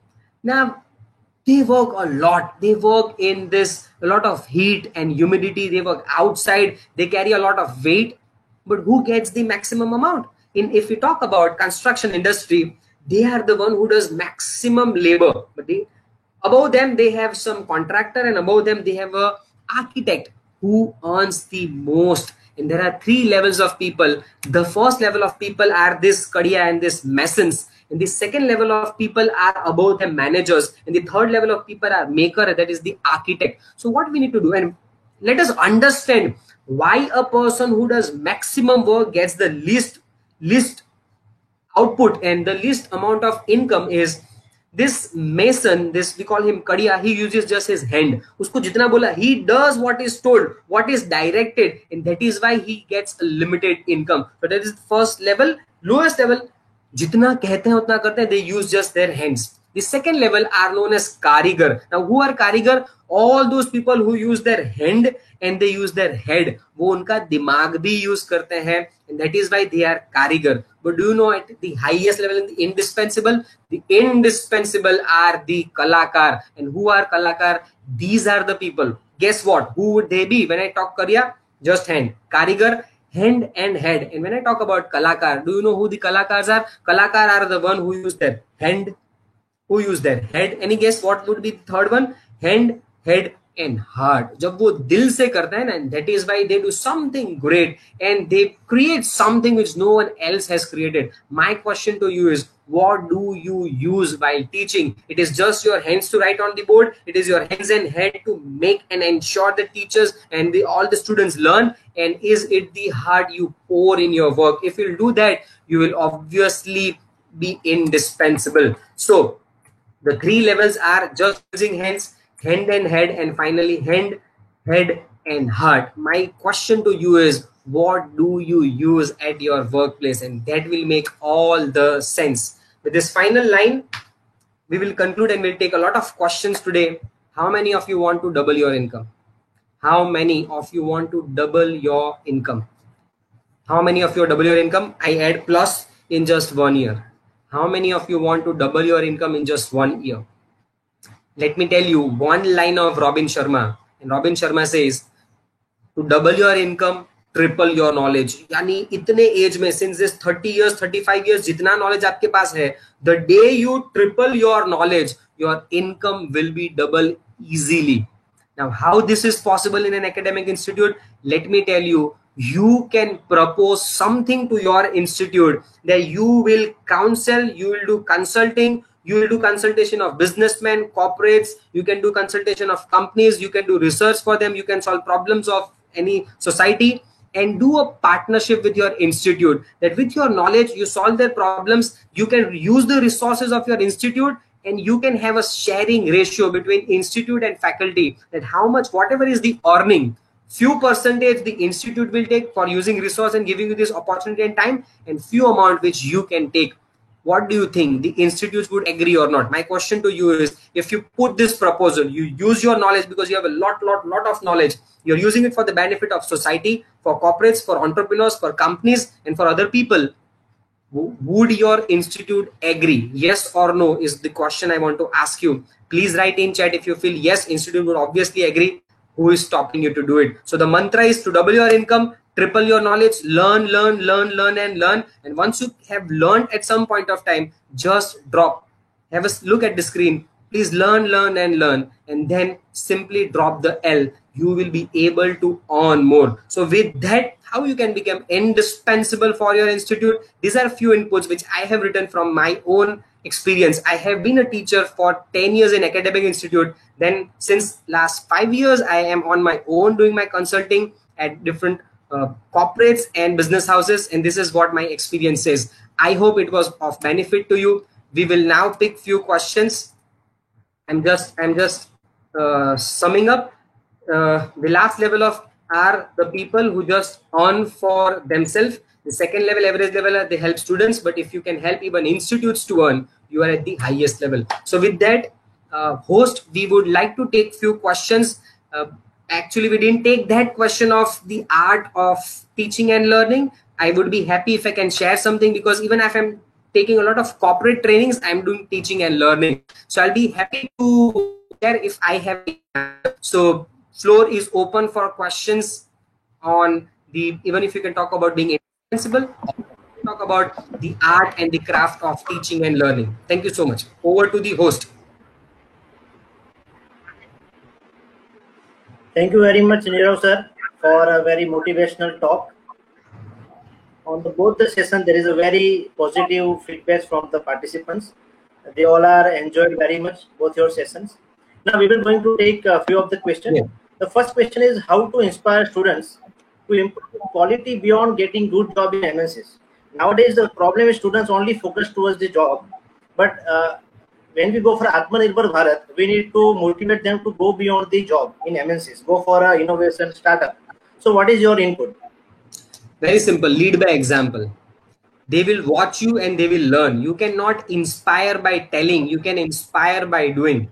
The moment we start doing what we are asking them to do, they will be inspired. The moment I see my faculty going to corporates and consulting them, I would be inspired. The moment I see my faculty solving problem of the institute and the entire society at large, it will inspire. The moment he sees that my teachers are not only focusing on salary, they are focusing on India, they will get inspired. So lead by example is one of the simplest example answer I can give. How can we inspire them? Okay. Another question is, today we talk about make ourselves indispensable in any institute. Same if you want to make our student in any of the organization or any of the company. So which are the different qualities or that we have to inculcate in the students? So what is your input to make our student indispensable in any of the institute? The same content which I told you would make them indispensable, but to make it very short, let me tell you this thing. It is the ask, attitude, skill, knowledge, and at the same time is their innovation, is their ability to innovate. So if they can innovate and if they can have good behavior, a good attitude, they will become indispensable.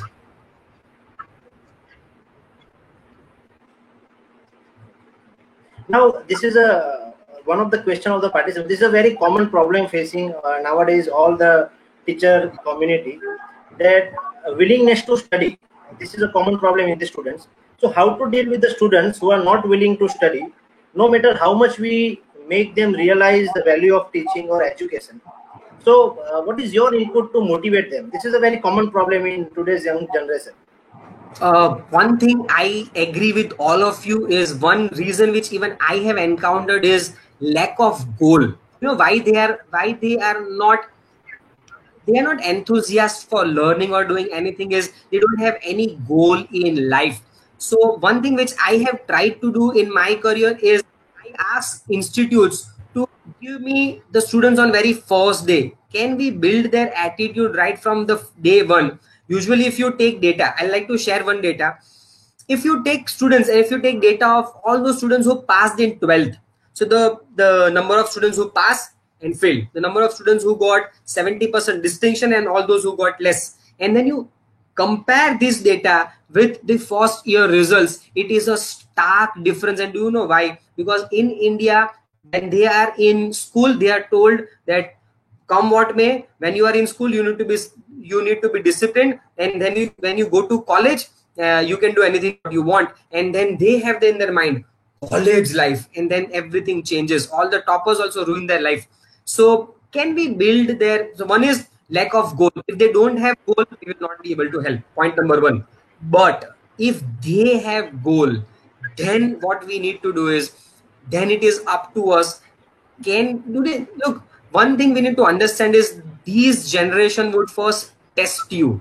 This generation would first like to know how smart you are, and then they will respect you. So in order to get that respect, you need to be street smart. In order to get that respect, you need to take care of everything. How you dress, how you walk, how you talk, how you present, what kind of slides you have.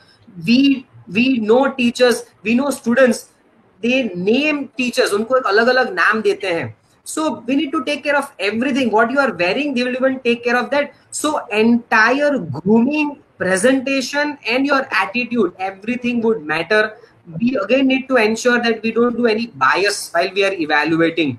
So many things would affect it. But lack of goal is one thing, and second is the quality of teachers. They would respect a person with a lot of quality. Otherwise, they will reject us.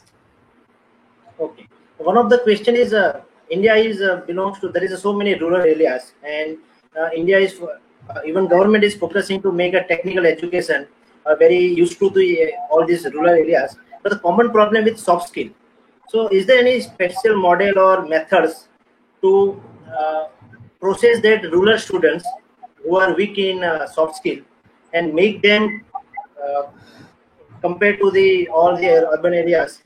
So which are the process or methods to make them eligible for MNCs and good jobs?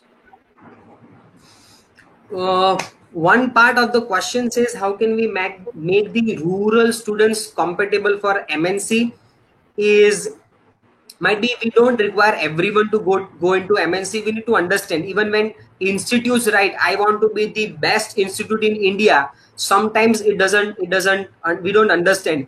Let us first be best at where we are. So let us first try to make them fit where they are and whatever they at whatever level they are. So can we first make them ready for that rural area? What we need to understand over here is, you can, and all the corporates which I talk with, they say that we can train for the skills, but we need to train them for attitude. If they have a good attitude, सीखना सिखाना है, learning attitude develop करना है, rest everything they will learn on their own. So one part would be having a person with good ethics and attitude. इतना ही करना है, ज़्यादा I don't think how much time do we have to do all those things. Ethics and attitude we need to build in them, rest can be taken care of later on. One more question about what is our role as being a teacher, or what is the role of any technical education, technical organization with the mission of Atmanirbhar Bharat, recently launched by our Honorable Prime Minister. So as being a higher technical education, what is our role in this mission, Atmanirbhar Bharat? Yesterday we had an entire session on this same topic. What is the role of educator for Atmanirbhar Bharat? So you can get the entire answer. One more point which I wanted to add over here in my last answer, I told we need to teach ethics and attitude. Let me tell you, I am from a town which is just half kilometer in diameter, which is just half kilometer in radius. You go 1 kilometer left or right, the town would just end. So from my experience, I will tell you just the attitude and ethics. And the role of teachers, please refer to yesterday's session. You will get the entire detailed answer. We can use this time for another question. That is, I'm not taking that question. Okay, okay. Sir, can you share any real-time example of any students who become an entrepreneur, a successful entrepreneur? It's good if it belongs to rural area. Any short story about any real-time example? You are looking at one. I am an entrepreneur now, and I even guide entrepreneurs to be entrepreneurs and how to build their organization. I belong to a town which is, I just recently mentioned, it is just 1 kilometer, maximum 1 kilometer radius. And I am here today. I have trained almost 70 to 80 different biggest of the companies. I have trained about in people from 22 countries. I have trained about 1,000 entrepreneurs how to grow their business. I have at least 4 of my firms. We are going to build the next one big firm which will be, we want it to be minimum 200 crore in next 5 years. So I am the example. I don't know if I can give some another example other than me. So, sir, thank you very much for all your motivational words. Let's hope your both the session will inspire all the faculties to support the new mission given by Honorable Prime Minister about the Atmanirbhar Bharat, and let's contribute for the great nation India. Now, before we conclude, I request our technical team to just display the video feedback given by participants from across the country. So I request Sapan sir to play the video just for a minute. Video feedback. Over to you, Sapan sir. Yes, sir. Just let me know everything goes well or not. Okay. Yeah. Are you able to see? Yes, sir. Yes, sir. Assistant Professor in Chemistry at SPM College of Arts and Science, Nidipura, which is affiliated to Vrindavan South Gujarat University, Surat. From 26th May, Katasari Sapan sir, if you can make the audio a little bit louder. program, e-faculty development program on comprehensive This is the full wall. initiative for the higher education in pandemic era. I had continuously observed that the selection of the topic and the resource person are very good. All the resource person taught their subject nicely and thoroughly in very simple languages.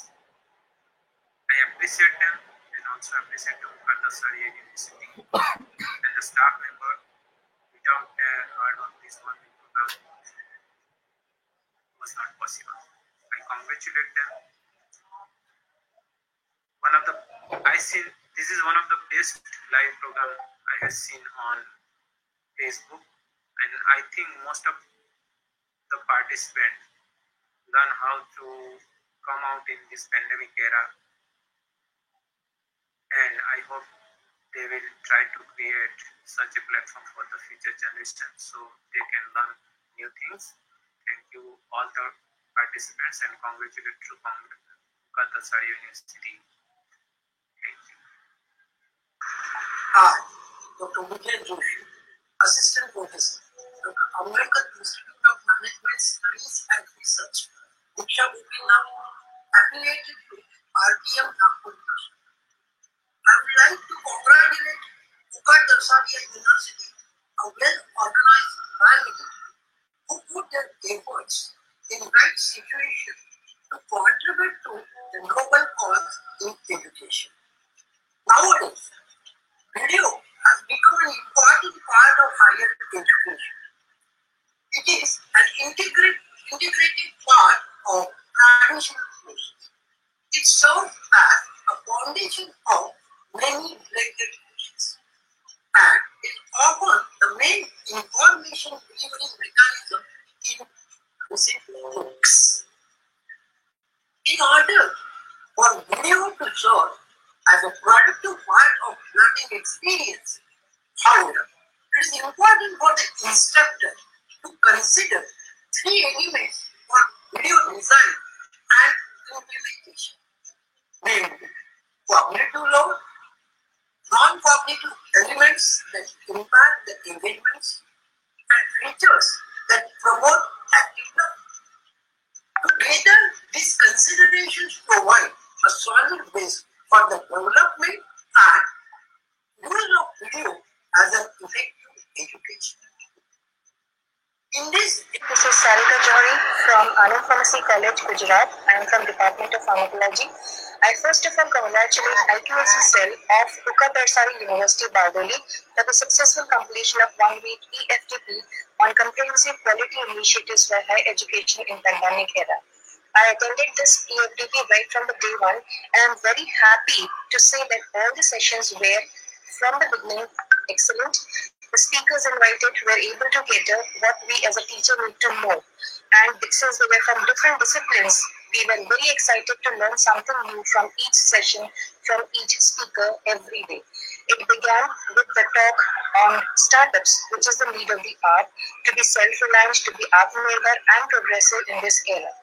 The topics like IPR, innovations, they also give us insight about what we can protect. And the real life examples and the case studies which were cited by the speakers made us understand the topic very easily. We were also updated about the pandemic corona by medical experts, and I think that would help us in surviving in future with COVID-19. There were several talks on pre-placement, how to train the students. There were talks about learning, teaching process, how to evaluate the students, how we can use the various online resources for teaching and evaluating the students in this era. Even the talks about the accreditation and ranking of the institutes were very useful, since this is the era where we need to educate the students with some outcomes. And as a teacher, we play an important role in attaining the vision and mission of the institute only if we have a well-defined course outcomes and program outcomes. So overall, I think the EDFTP was excellent. The coordination of the LTP by the team members was also very good, and we enjoyed the sessions. Thank you once again. I am Dr. Ruchika Gupta, working as assistant in research in PSG in Chandigarh University. A few days back, I received the invitation of this FTP from one of the moderators of the CFTP, and a very good friend of mine, Dr. Devendra Thakur.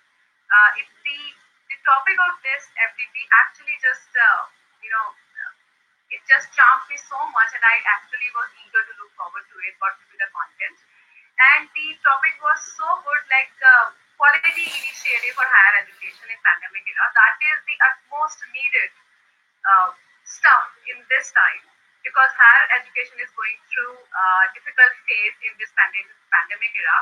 And while I attended it, the panel, the people on board actually did the complete justice with this topic, and I thoroughly enjoyed it. It was very much informative FDP.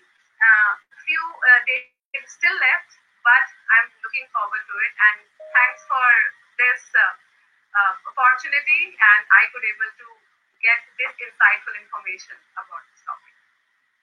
Thank you so much. Hello everyone, myself Dr. Mayura Kare, Associate Professor, Government College of Pharmacy, Aurangabad, Maharashtra. I just wanted to share my views and feedback on the EFDP organized by Uka-Tarsari University, Bardoli, Surat. This 5-day FDP had several deliberations given by eminent resource persons who are masters in their field, and all the sessions were in full relevance and accordance with the program title, Comprehensive Quality Initiatives for Higher Education in Pandemic Era. Be it effective use of online tools for interactive sessions, be it outcome-based education, journey from invention to innovations, that is patenting, online LMS, the role of educator for Atmanirbhar Bharat, learn, unlearn and relearn techniques for success mantras. All the sessions were simply fantastic. Thanks to the coordinators of FDP and everyone who have directly and indirectly helped out to make this event a grand success. It was indeed a great learning experience for me too. Special thanks to our respected principal, Dr. V.K. Maurya sir and Dr. Ketan Ranch for informing me about this FDP. Thank you one and all. Good afternoon to all. I am Dr. Yajni Mishra from Jain College of Engineering. I am very thankful to Lukata CDI Initiative to organize such an informative and interesting FDP during this COVID lockdown. Each session are so much informative. I like all these sessions very much. The FDP improved my knowledge a lot. I once again thankful to all organizing team to organize such a wonderful opportunity during this lockdown. Thank to all. Jai Hind, Jai Bharat. Hello everyone, I am Dr. Indermeet Singh Anand. I am Professor in Pharmacology at Sri Sarvajanik Pharmacy College, Mehsana, Gujarat.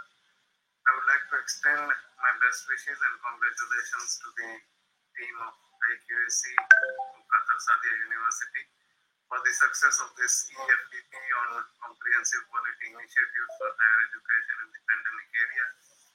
My congratulations to Dr. S. A. Shah, the IQAC Director and coordinators, Dr. Vijay Kondalia, Dr. Ketan Raj, and their whole team that was involved in this FDP. My personal experience is that this EFDP was very meticulously planned. The selection of resource persons and their topics were excellent, and the sessions were really very informative. Congratulations once again. Thank you.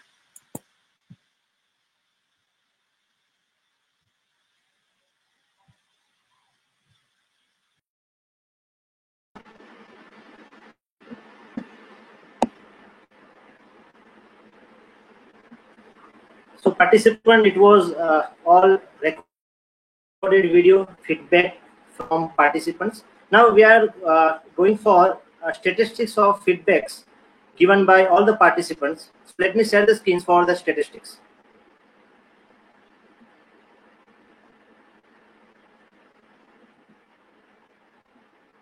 So this is the day one statistics. So our day one video reached to more than 60,000 people, and there was more than 3,000 comments on first day videos. Second day, the video reached to 14,000 participants and different viewers from the academics. There is 1,000 plus comments. More than 36,000 people reached to this video. If I talk about third day, again 10,000 plus K views and 21,000 plus people reached to this video, and there is a multiple comments from the participants. Our yesterday video reached to more than 10,000 K participants and viewers, and people reached is more than 21,000, and there is thousands of positive comments, suggestions from the participants. This is the day one feedback statistics. We have asked for the feedback from each participants. So on day one, 1,720 participants respond, and this is a very positive feedback. For day 1,782 participants respond.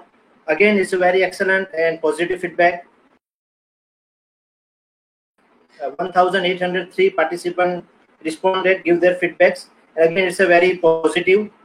Thank you very much for all these positive feedbacks.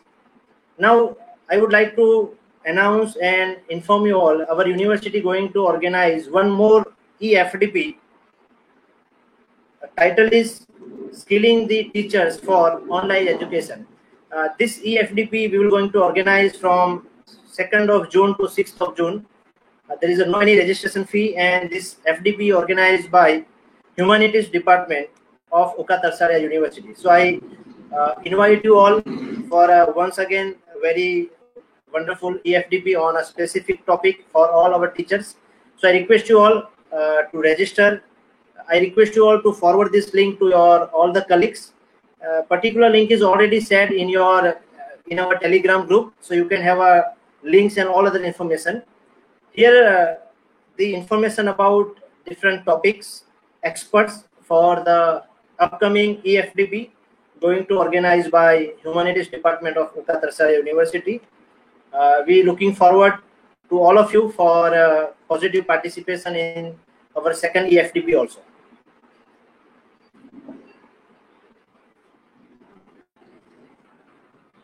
So before we conclude,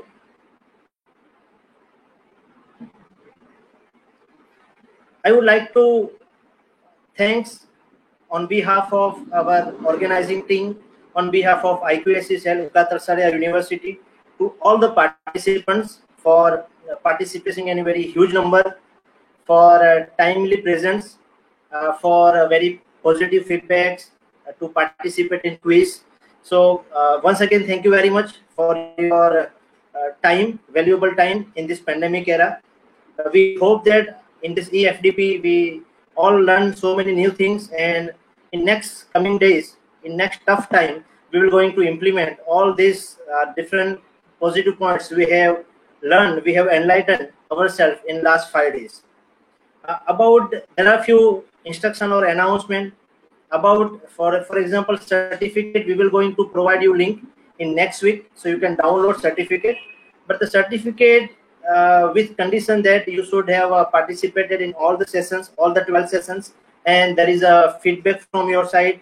You should participate in the quiz. So on the basis of that, we will going to provide you a certificate. The link for that we will going to launch in our Telegram group in next week. We will going to upload all our recorded videos on our YouTube channel of Ukatar Saraya University. So I just want to urge you please, you can watch all this video at any point of time from our official YouTube channel of Ukatar Saraya University. You can forward, you can download all these videos for the betterment of teaching fraternity. Those who could not participate, those who registered but unable to participate because of any unavoidable circumstances, you can share the videos for their benefits. At the end, I would like to thanks our Provost Sir, Dr. D.R. Shah Sir, for all this motivation and inspiration for a wonderful EFDP. On behalf of organizing team, I also would to pass our gratitude to our IQAC Director Sir, Dr. Shailesh A. Shah Sir, for all the valuable guidance. We would like to thanks our Registrar Ma'am, Dr. Sri Madam, for all the kind supports. We would also like to thanks all our resource person who come up with a very wonderful sessions, a very insightful sessions, and it's all the positive feedback from participants. It indicates that the selection of resource person and the topic they have covered is really appreciable. So we would like to thank all the resource person, because only because of you the success of EFDP is only because of all that good resource person. At the end, I would like to thanks our two coordinators, Dr. Ketan Ran Sir, Vijay Gondalia Sir, for very positive supports to solve the queries at very quick point of time. All the other persons who are directly, indirectly involved to make this EFDP successful. At the end, once again, on behalf of Ukatar Saraya University, on behalf of IQAC Cell, I would like to thanks all the participants, resource person, all the persons involved to make this EFDP a wonderful success. Once again, thank you very much. Let's hope, let's enlighten ourselves in this lockdown area, and we hope that whatever we learn, that we will going to implement, and it will really make our India nations great, and we will definitely going to support the Atmanirbhar Bharat mission recently launched by our Honorable Prime Minister Sir. Once again, thank you very much. Stay home, stay safe. Jai Hind, Jai Bharat.